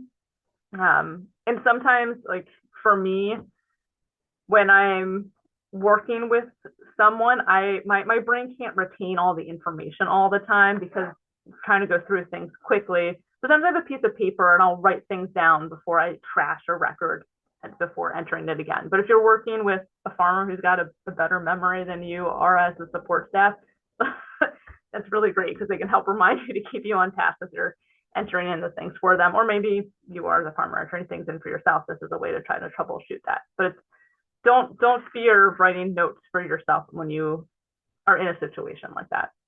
Okay, so now I've bumped this up to 7,000 because I really wanted to, maybe get more manure out there or get as close as I possibly could to meeting that phosphorus recommendation. I've done it. I feel good about that.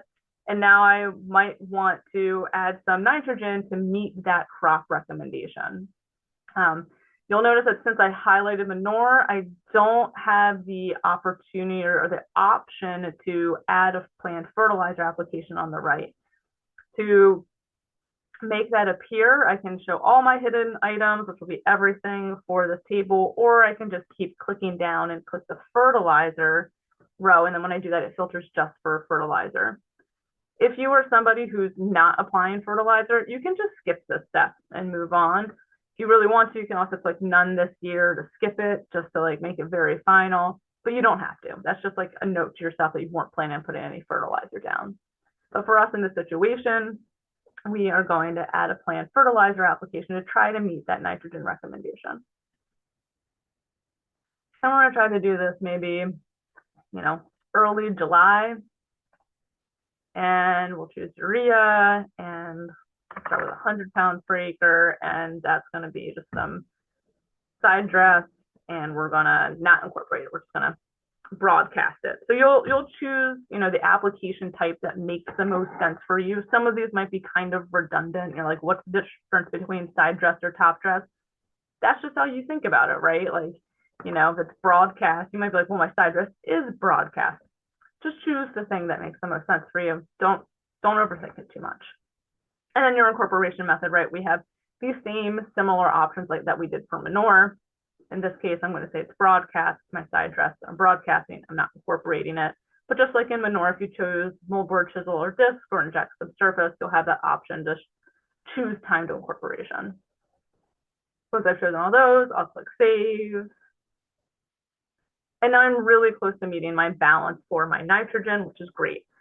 I will be honest and say I didn't listen to all of Heather's lecture today. And so she might have also mentioned pre-side dress nitrate tests.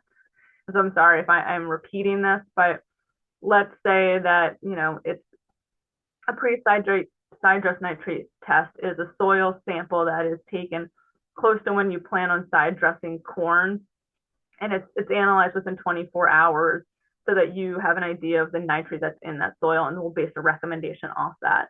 So there's a possibility, right, when you're planning for this year to meet your nitrogen credits for corn, you make your plan, you follow your plan for your spring application, and then in the fall, or not, sorry, I didn't mean to say that. And then in the summer, you might want to double check to make sure that your crop is getting all the nitrogen it requires and take a pre-side dress nitrate test. If you have any questions about that, feel free to reach out to us. But that's all to say that perhaps if this were my field, this is what I would plan. But I might also get another soil test to make sure that it does need fertilizer at the time that I'm planning on side dressing. We'll also see now that I'm not quite meeting my potassium recommendation. And the way that I could do that is I could potentially try to apply more manure, but that might push me past my recommendations or my crop removal or bump my soil test phosphorus into the high category. Or I might want to apply a fertilizer.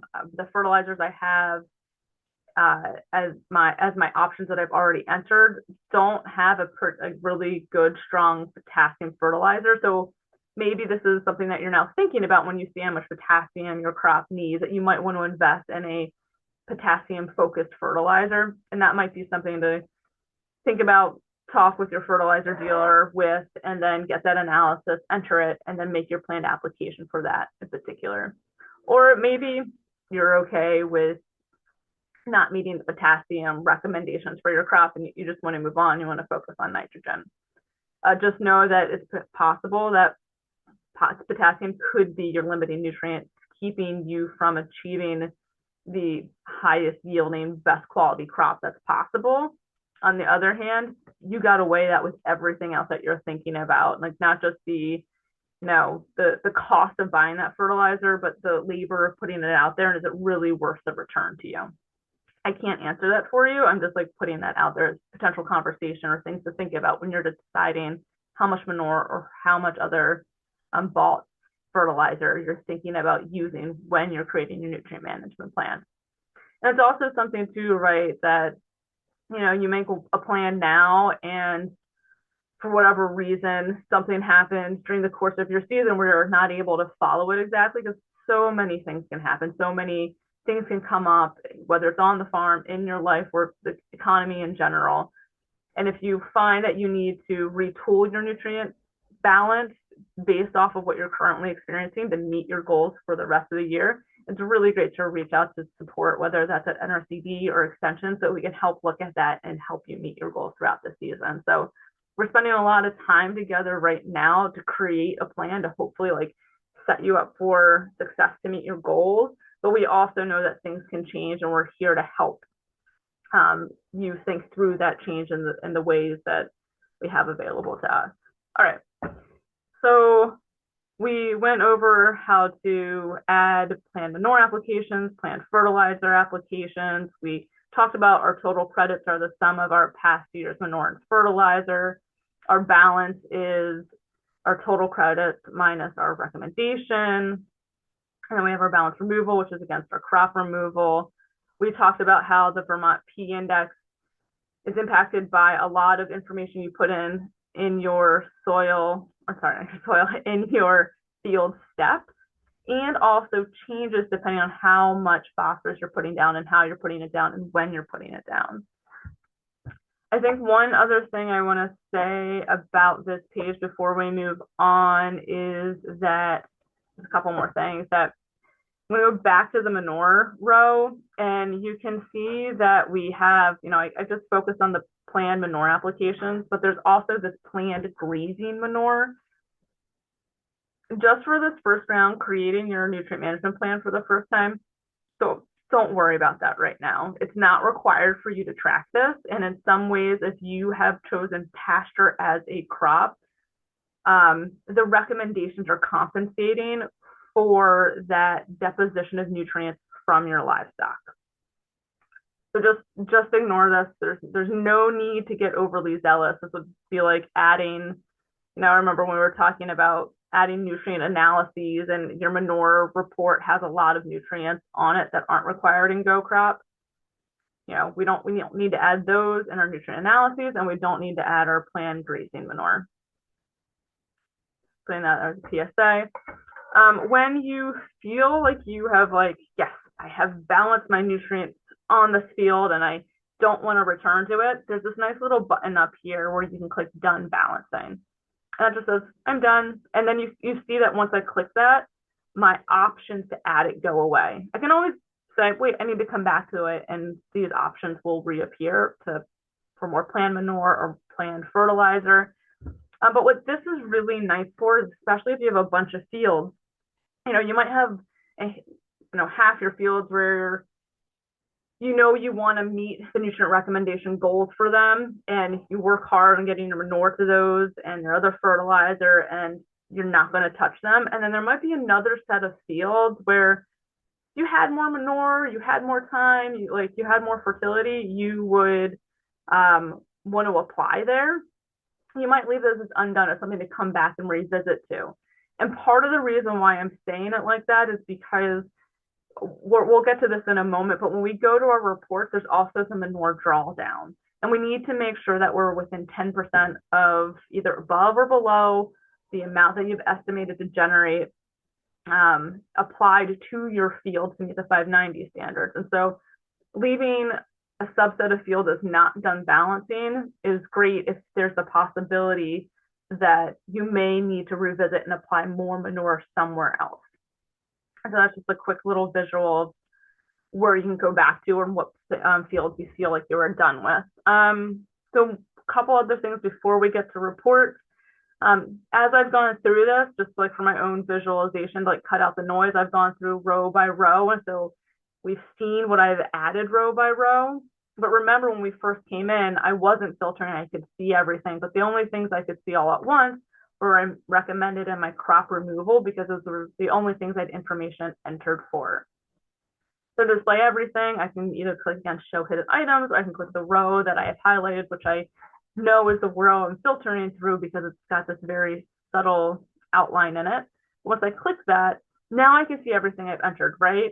These top 4 sections are attributed to my recommended and my crop removal. I can see my past years. I can see my planned manure. I can scroll down some more and see my planned fertilizer. I can continue to keep on adding to.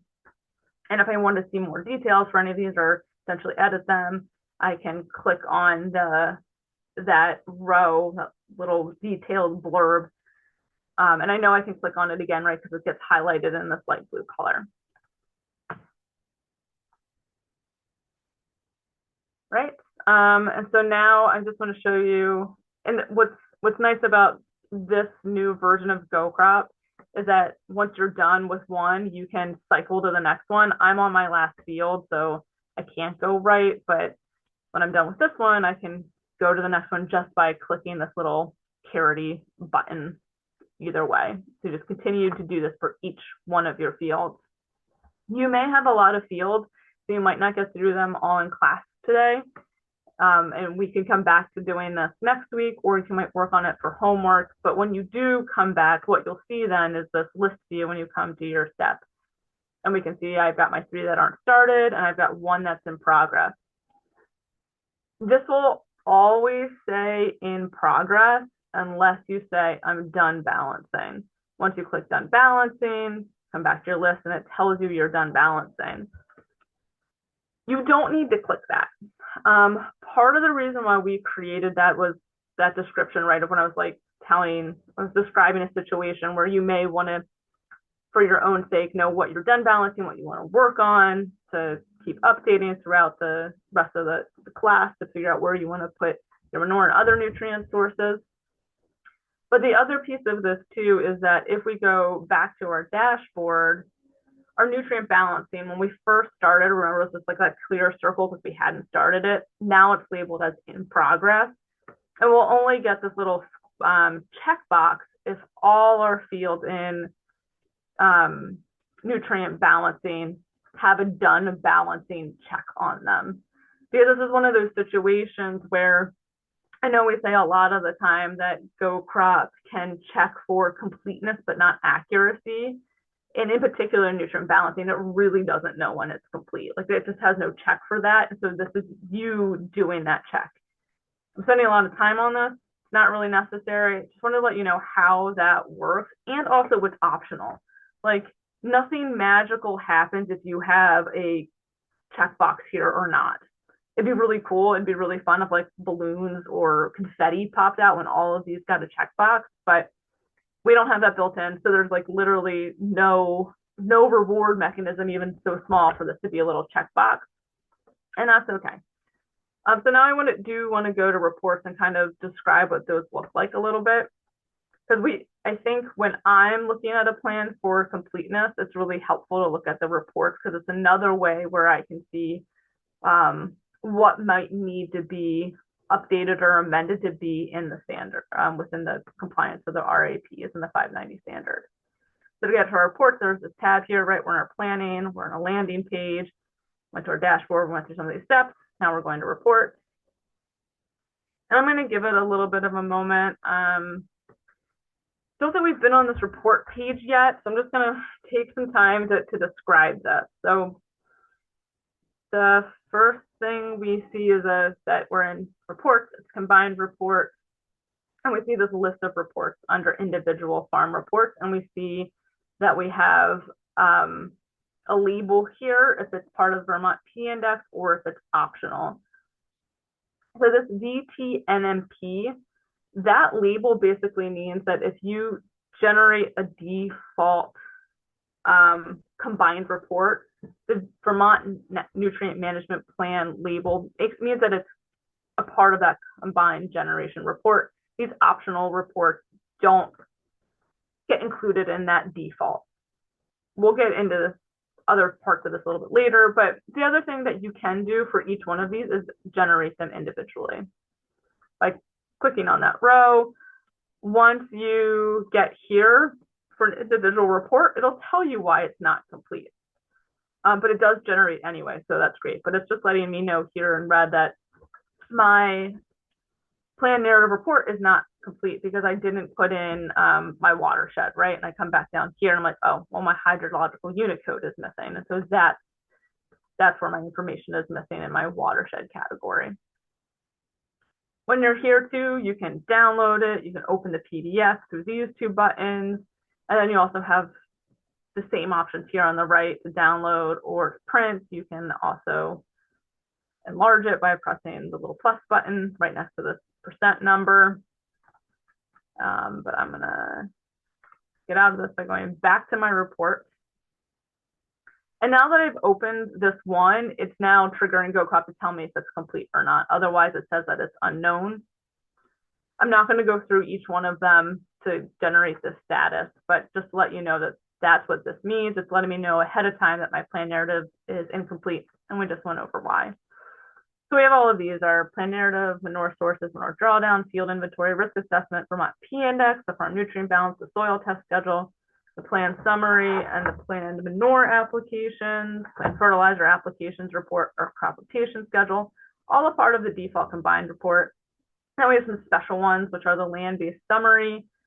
You really only need to worry about that if you're an LFO, a large farm operation. There's a record summary. And then this one's a pretty neat one, which is the Vermont P Index as recorded to date.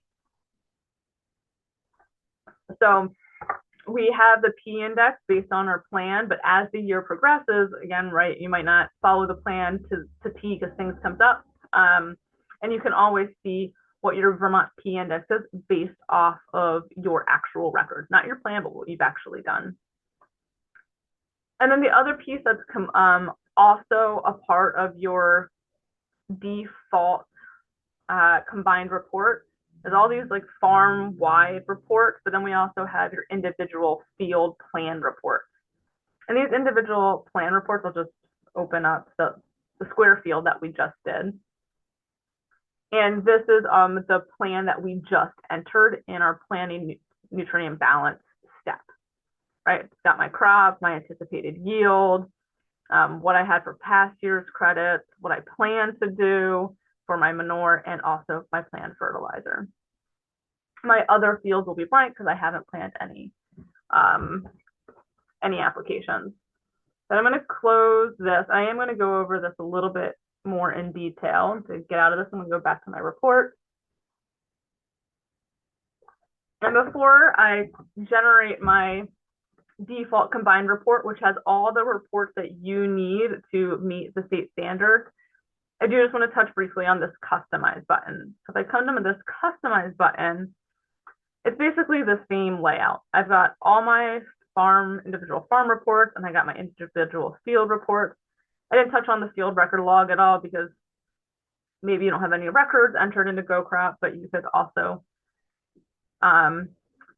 there's very similar to your planned field report is your record logs, and they look the same, just one's based off your plan and one has your records. Notably though, right, like we're in the crop year 2026 and your field record log is going to be your records for 2026. You don't have any 2026 records, so this is kind of like a moot point at this time, but just let you know that's where you find them. So if you wanted to, for example, only print or view 3 of these reports at a time plus one of your fields, this is how you could generate that custom report. You can tell GoCrop exactly which reports you want to generate in one PDF. I went through that really quickly But one of the pieces here, right, is up here, right next to the header to include all farm reports.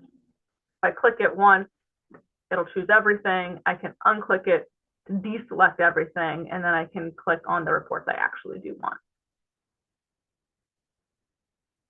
So I'm in custom generate report.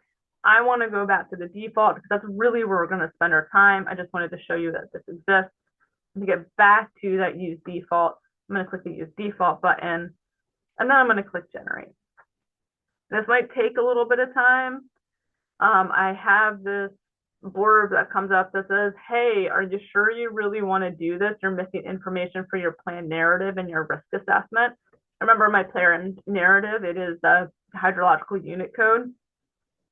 In real life, I would want to go back and change that, but in the interest of time, I'm just going to click generate anyway.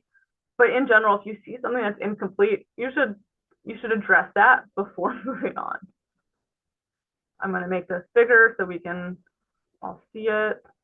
Actually, I'm going to open it up in the PDF so we have a little bit less noise. So we can look at it in GoCrop in this. So if I click my open PDF, because of the settings I had in this browser, it opens it up in another tab.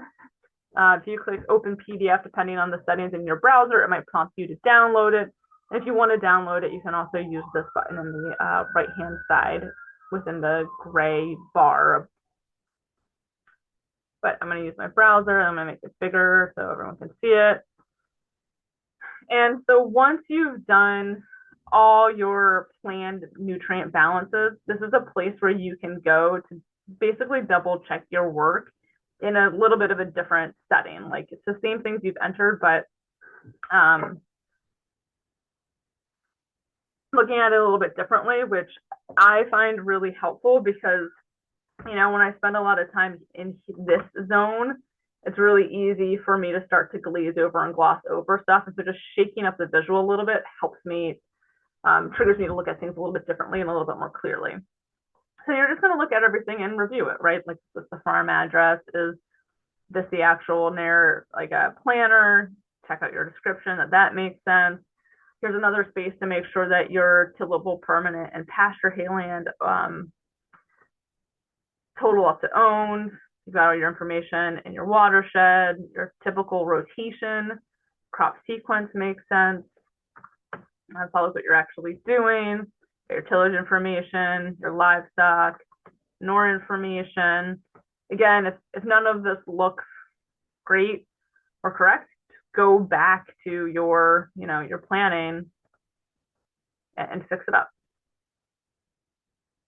Right? Just put it in there, get it done. Notice though that once I enter something in here to fix it, this doesn't automatically update, even if I reload the page. If I come back to my planning, my report, now we can see that my plan narrative is complete because I entered in that watershed information. You can go to my risk assessment and see what's holding it back from being complete. And it's that I forgot in my square field that I'm missing depth to bedrock. I'm going to keep moving forward though. I'm coming back to my old PDF without my updated hydrological unit code. But I guess one of the things I wanted to mention here is that, read over this and make sure that your manure equipment is calibrated. That is required to meet the standards.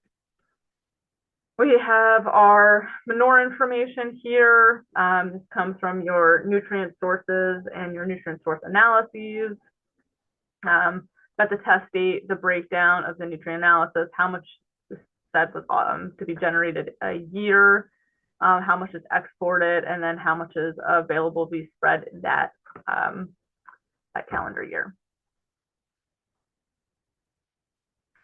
If you see that this number doesn't match, so for me right now, I'm looking at this, I'm thinking, did I put this incorrectly in? And I may have, right? I think I might have given you some wonky instructions there, right? Where, oh, here's my note. We generate about 1 million gallons and 100,000 is exported. So I forgot that GoCrop does our math for us in that. And I do actually want to put a million pounds, a million gallons here. I want to apply that going forward. And because I made this change here, I am actually going to go regenerate my report because I want the actual amount of the amount generated to show up in my manure drawdown. And we'll talk about that in a moment. But basically to regenerate this, remember I can't just reload it. It doesn't work like that. I'm gonna have to close this out. I'm gonna go back to my planning, back to reports, and then I'm gonna click generate. Risk assessment's not quite right. That's okay. I'm gonna generate anyway. I'm gonna pop it back out so I can make it big and easy to see. You can see my hydrological unit codes in there. I'm scrolling down to where we just left off. And now I've got, all right, got my million here. I'm exporting 100,000. I've got 900,000 gallons left. I'm scrolling now here to my manure drawdown. And what this does is for each one of my fields, right, I got my tract and field name, and I've got my number of acres, and then I said how much I was planning on applying. And GoCrop aggregates this for you over the year, even in the fall, right? And I didn't touch on that in the plan manure applications, but I'm going to go back to that now because this is something that sometimes people forget. And I think it's great that I forgot it so you can see an example of what that looks like and how sometimes when you're making a plan, there's a lot of going back and forth, and it's just part of the game. So we're going to go back to my nutrient planning because what I forgot to do is that in my planned crops, right, I'm in my nutrient balancing here. And maybe I forgot that what I also want to do is have a fall application, right? Like after I harvest my corn before I plant my cover crop. I want to show you what that looks like. I'm not able to add a planned manure application without unchecking that I'm done balancing. I'm going to click my planned manure application. And I'm going to say, you know what? I'm going to do something probably in about mid-October after I've harvested my corn, it's still from my pit, and we're going to try to do 6,000 gallons, and we're going to inject that in. I'm going to save that. And now notice that I'm still fine on my balance, right? Even though I've added this mid-October application of 6,000 gallons of manure. And that's because it's after my corn crop is harvested. So that crop's not there to pick it up. And so there's this assumption, right, that these nutrients are going to be available to my crop the following season. And right, if we look back at our nutrient recommendations for field crop books, we'll see that if we apply manure in the fall, there's a lot less nitrogen that's available to my crop in the spring than it would be if I had, there's a crop growing there to take it up. And that my phosphorus all transfers over to that following crop. So I think one of the things that I want folks to be cognizant or thinking about when they're making their plans is that this fall application, this planned application, those nutrients will be available to the following year and not account for this year. So it's something to think about a little bit too. And part of the reason why putting in your past year's manure applications is helpful because it helps know what amount of nutrients you have to play with on a year-to-year basis if you're accounting for those nutrients counting forward or into your current crop year. I feel like that might have sounded a lot more confusing than it actually is, but if you have questions about that, I'm happy to help talk through that. I know there are other folks in the room that can help deconfuse what I said a little bit. But now I have that manure application. I think the point that I want to drive here is that the fall application nutrients get applied to next year's crops in the field, but we go back to our dashboard and we're going to regenerate our report here. And I'm going to go all the way down to my manure drawdown. That the manure drawdown is based on a calendar year. So from January to December, how much manure is going in on your field. And so on a per field basis, it's totaling up the amount you're applying per year, and then it's multiplying it by how many acres you have and subtracting that from the amount that you have estimated to generate. So it'll do that for each one of your fields, and then you have a balance of how much manure is left to apply. And to be in Vermont nutrient management planning standards, this number needs to be plus or minus within 10% of your 1,000,000 gallons, right? So 10% of 1,000,000, I've been talking for an hour, so I can't do that math. And I'm sure someone right there is like, I know that number. So the bottom number, if you've got 1,000,000 gallons here, should be somewhere between negative 100,000 gallons and positive 100,000 gallons. That's the wiggle room you have in a situation like this. And if you have multiple nutrient sources, they all need to be, they'll all have a separate column, and they'll all need to be within that plus or minus 10%. Part of the reason why this report is part of the reason while I'm going over this when we're talking about nutrient balancing, because you might go through your entire all your fields and balance your nutrients and be like, I'm ready to go. And then you come to the manure drawdown and you're either applying way more manure than you can generate, or you're not applying quite enough manure to be within that 10%. So this is just another report to check to make sure that nutrients are going where they need to go. And that's also part of the reason why I said, oh, there might be some, like, it's okay to keep some fields not done, as a reminder to yourself to come back to them if you think there might be fields you need to bump manure up on or down, whatever system works for you. We have just a few more minutes, so I am going to go over the rest of the reports and just kind of chat about those. And I think we can continue to talk about those in future class sessions as well. All right, so we got our manure drawdown report. We got our nutrient management plan field inventory. And one of the things you'll notice in these reports is going to be a lot of the same information displayed differently. So we're going to see this a bunch. We're going to see our field names, our track and field numbers for a lot of them. And the difference here is that we've owned versus rented. It's not exactly what I meant to say, but we have our owned versus rented. The difference that we see here is that it's totaling up for me how much I have owned and how much I have rented. Now remember, this is one of the things that you have to go back in your plan narrative. Way back up here, I said I had 200 acres. And I know, like, in real life, I'd have more fields than 4. But the point I want to drive home here is that this number of 27 in my owned and 40 in my rented needs to match this number here of 20 in owned and 40 in leased or rented. So those two numbers need to match. So double check your field inventory that your owned and your leased match what you wrote in your plan narrative, and then change your tillable and permanent hayland and pasture acres accordingly to make sure that it reflects what you actually have in your field inventory.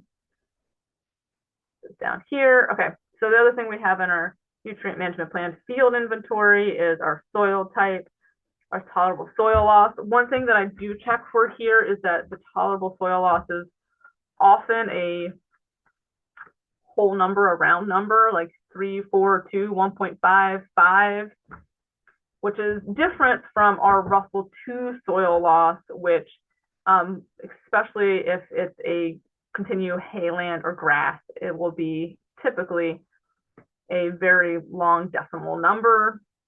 And in general, the Russell 2 soil loss amount does not match the tolerable loss. At any rate, the Russell 2 rotation soil loss average, which is over here, oh wait, this one, the average, should always be less than the tolerable soil loss. Some other things on this page that might not be making complete sense right now is that our rotation have these abbreviations. We can always see what those abbreviations are up here. This is corn silage with cover crop, that's described there. We've got grass, hay, established, GHE, that's right here in one of our other rotations. So if I'm reading this, it's 4 years of corn silage with cover crop followed by 1 grass, legume hay new, followed by 3 grass legume hay established, followed by 2 grass hay established. We talked about our Russell 2 rotation soil loss. This is the year we are in the rotation, right, which is going to be pretty much the same if it's a 1 year in rotation versus the 10-year rotation here. Annual soil loss. And we also have a list of our soil test results for phosphorus, potassium, and pH. And then our planned P index, which is based off of what we entered into our nutrient planning, right? For our diamond, large, and rectangle field, we don't have any planned nutrients, so that's low. And in our square field, we had some planned nutrients, and it's medium. It's also possible to have planned applications and still be in the low P index. All right, describe how yield goals were determined. We have 2 different options in here that I wrote as examples, but basically what we're looking for is one of these 2 things. We know the average weight of a load or bale and count the number of loads or bales from each field, or we base anticipated yield off of regional values for our soil type. Next year, we will base our estimated yields on record. You should have something that's similar to one of these. You should not have something based on both of these, unless you're like, yep, I've got average weights for my corn, but I haven't been taking it for my hay. Then you might have both, but you'd want to specify by crop. This information, if you need to edit it, is in your farm narrative section. All right, this is our nutrient management plan, environmental concerns risk. A lot of the same information we just saw above, right? Field name, checking field number, number of acres, current crop, soil type, and then a bunch of our soil type information that was most likely mainly pulled from Surgo. Right, this is the one that was an incomplete report, and that's because I don't have the depth to bedrock. So because I don't have the depth to bedrock, that means that this report is incomplete, which means that my nutrient management plan doesn't meet the required agricultural practices and 590 standards. We have the interpretation of our soil test range, our plant P index, and our nitrogen leaching potential, right? Plant P index we're seeing here. We also saw it in our field inventory information. In this example, the water quality site considerations, I didn't write anything in any of them. I didn't have any water quality site considerations, so all of those are dashes. You might have written some text in there like there's a well, there's a wet spot, tile drainage, whatever it is, or sandpipe might be something that you might put in here. All right, that's the environmental concerns risk assessment. And I know I just said tile drainage for water quality considerations, but you wouldn't need to put that in here because you've already accounted for that somewhere else.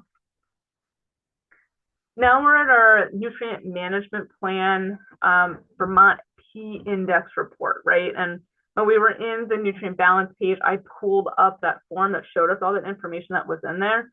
This is that same thing, right? And in general, when I'm looking at this, I don't look too much at this stuff at the top because that's pretty straightforward, should have already been in there. But I do look to make sure that things match in terms of, I'm got some vegetated crops in April. If I've got hay field there, right? So a little funny about this is that, remember, this is the field where I have hay followed by corn, and it can only account for one of the crops at a time. And in this case, it's taking the row crop and successful cover crop, my corn silage with cover crop, because that's what I have listed in my rotation. In my rotation tab, that's the year that I say that I'm on, because that's my main crop. So, but I've got my vegetated in April because of that hay crop. It's looking at when I've applied manure. It's looking at trying to account for each one of those applications. And then notice that what I don't have here is a fertilizer application because although I had a planned fertilizer application for my square field, it didn't contain phosphorus, so that doesn't contribute to my P index. It only contributes if I have a phosphorus containing fertilizer, because it's P index, the phosphorus index. So don't be alarmed that I'm looking at fertilizer, and although I applied a fertilizer, it's not showing up here. It's not showing up here because the fertilizer I used was urea, only had nitrogen and didn't have phosphorus. The other thing that we see here is our Russell 2 rate, our annual rate is here. And that's something that really does contribute to the P index. Soil type does, the crop. But the real thing that I look a lot at here to make sure things are matching up is this total distance to stream versus vegetated buffer. And so, these can make sense depending on what's there. But typically, if I see something that I've got 100 feet to my stream and I've got a 25-foot buffer, what I see when I think about this is, well, what's in between that 75 feet between the edge of field and the distance to stream? Did somebody forget to think that the vegetated buffer also had riparian or forest land? But, it could also be that there's another cornfield between the distance to stream and the vegetated buffer, and that's why it's only 25 feet. If you have a copy of like the original P index spreadsheet, there is a tab in it that shows examples of what numbers to put here. But in general, in this area, right, we've got 100, like this is how I'd read this, 100 feet to stream, 25-foot buffer, and 0-foot manure setback. The last number is manure setback. Typically, that's 0. I'm going to keep going through. The field features is whether it has tile drainage or not. But because none of them do, it's all blank. This is the farm nutrient balance, and we will probably touch on this again before we end the class, but because we have a few more minutes I'm just going to take to go through this. But this farm nutrient balance in general, again, what it shows is field name, track and field number, number of acres, the crop, and then the anticipated yield that you have for each crop. And then in the subsequent columns, it shows how the amount of nutrients that's associated with each ton of crop that is produced. So for every ton of corn silage produced and harvested, about 9 pounds of nitrogen are removed. So it'll take, 9 pounds of nitrogen per ton, multiply it by the tons, and then multiply by the acres to say, on this field, 25 tons of tons per acre of corn silage on a 20-acre field, with 9 pounds of nitrogen being removed per ton of silage, means that 4,500 pounds of nitrogen are removed during harvest. And then we do a similar calculation for phosphorus and potassium, total all those up and say, okay, I am removing over 12,000 pounds of nitrogen in my corn silage, pasture, and hay crops, about 5,000 pounds of phosphorus, and about 15,000 pounds of potassium. It then looks at how much nutrients are in my manure based off of how much I told it I was producing and the analysis. And then it subtracts those. So it says, okay, if we're applying this amount of manure and we're removing this amount from our crops by harvest through our crops, how much do we have left? And in this case, basically what this is saying is that we're applying more manure than we're removing from our harvest by our crops for nitrogen, phosphorus, and potassium. And what this is basically saying then, because I'm applying more nutrients than I'm removing, is I don't have enough land base to accommodate the nutrients that I am generating. This I don't see all too often. It does pop up, and if we do see something like this, and it becomes a case of like, can we export manure, and how can we do that to get things a little bit more in line? I'm not surprised to see this in this example, right? Because I said I was generating 1 million gallons of manure, and I only made an application for one of my fields, right? So like this isn't, this kind of makes sense in my dummy account. There's more to say on that. Here's our soil test schedule. And in this example, I took soil tests in my diamond and large fields in 2024 and 2025, and extra notes when a soil test has been taken. And a circle denotes the next time that field is scheduled to have a soil test. I think one of the things to keep in mind here is that this doesn't take into account if, for example, you have 2 fields, but you only had a soil test for one, and then you copied that soil test to the other so you could have a recommendation. GoCrop doesn't know that you copied that. And that field that you may have copied that soil test for really should have its own soil test. And that's something that you should mention in the narrative, that I copied field A to field B to generate recommendations. And, you know, in the spring of 2026, I'll get a soil test for field B. But in general, this is what that soil test looks like. Nutrient plan summary is another way that we'll see a lot of the same things in a different format, right? Check and field name on the side with our acres, our current crop, next year's crop. And this is a really nice plan summary because it'll show us then when we plan to apply, what we plan to apply, the rate at which we plan to apply it, how we plan on incorporating it, and the time to incorporation for both our plant manure applications and our fertilizer applications. And then when our next soil test sample is to be taken. This is a quick at a glance per field. What is the plan going forward? We're gonna keep going, and now we'll have a field by field plan. These are all gonna look pretty much the same in they all have the same format for each one of your fields.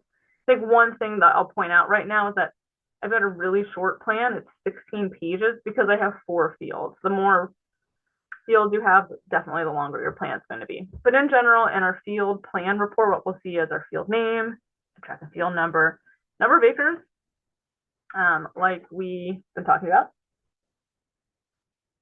our drainage class based off of our soil series, if it's frequently flooded or not, what our nutrient management basis is, if it's nitrogen or phosphorus, our P-index interpretation, our nitrogen leaching interpretation, then any of those cultural practices, right? When I opened up my crop and I said what it was or how I managed it, I chose no-till and cover crop with this. So this is a nice little way that I've indicated that it's no-till. And I've reinforced, right, that I'm growing it with cover crop because I have that based in my Russells too. Now look at this, and it's like it's continuous corn almost because I've got 3 years of corn silage with cover crop in a row, right? This is my current year. This is what my last year was. This is what my next year will be for crops. I got my Russell tolerable soil loss, which just should be tolerable soil loss. This is a typo. So this should just be your soil series tolerable loss. And then here we have our corn silage, our yield goal for it, how much legume it has, our crop recommendation, what our total is, and then what our balance is. This is our diamond field. We didn't have any planned applications, so this is as it is. And this is the same balance that we'll see on the balance page. I'm going to skip my large pasture, so it's very similar to what we just saw, and the rectangle field. So what I want to look at is a square field because that's the one we actually planned for. So we covered what was up at the top, but the middle piece here I want to focus on is that I'm in my current year of rotation in corn silage, my last year's grass hay. So in a review of this, what I would want to look for is that I'm accounting for that grass hay plow down credit in my past year's credit, because that's something that can easily be missed. But in general, we see what we just saw on our planning page, right? The crops we planned, yield, legume percent. Then this is the recommendation for each one of them. And we got our past year's crops, and this totals sorry, I'm backing up.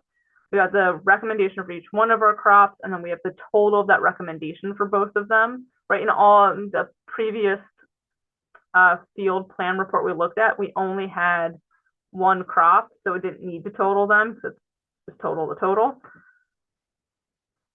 And then we have our past year's credits broken out by year.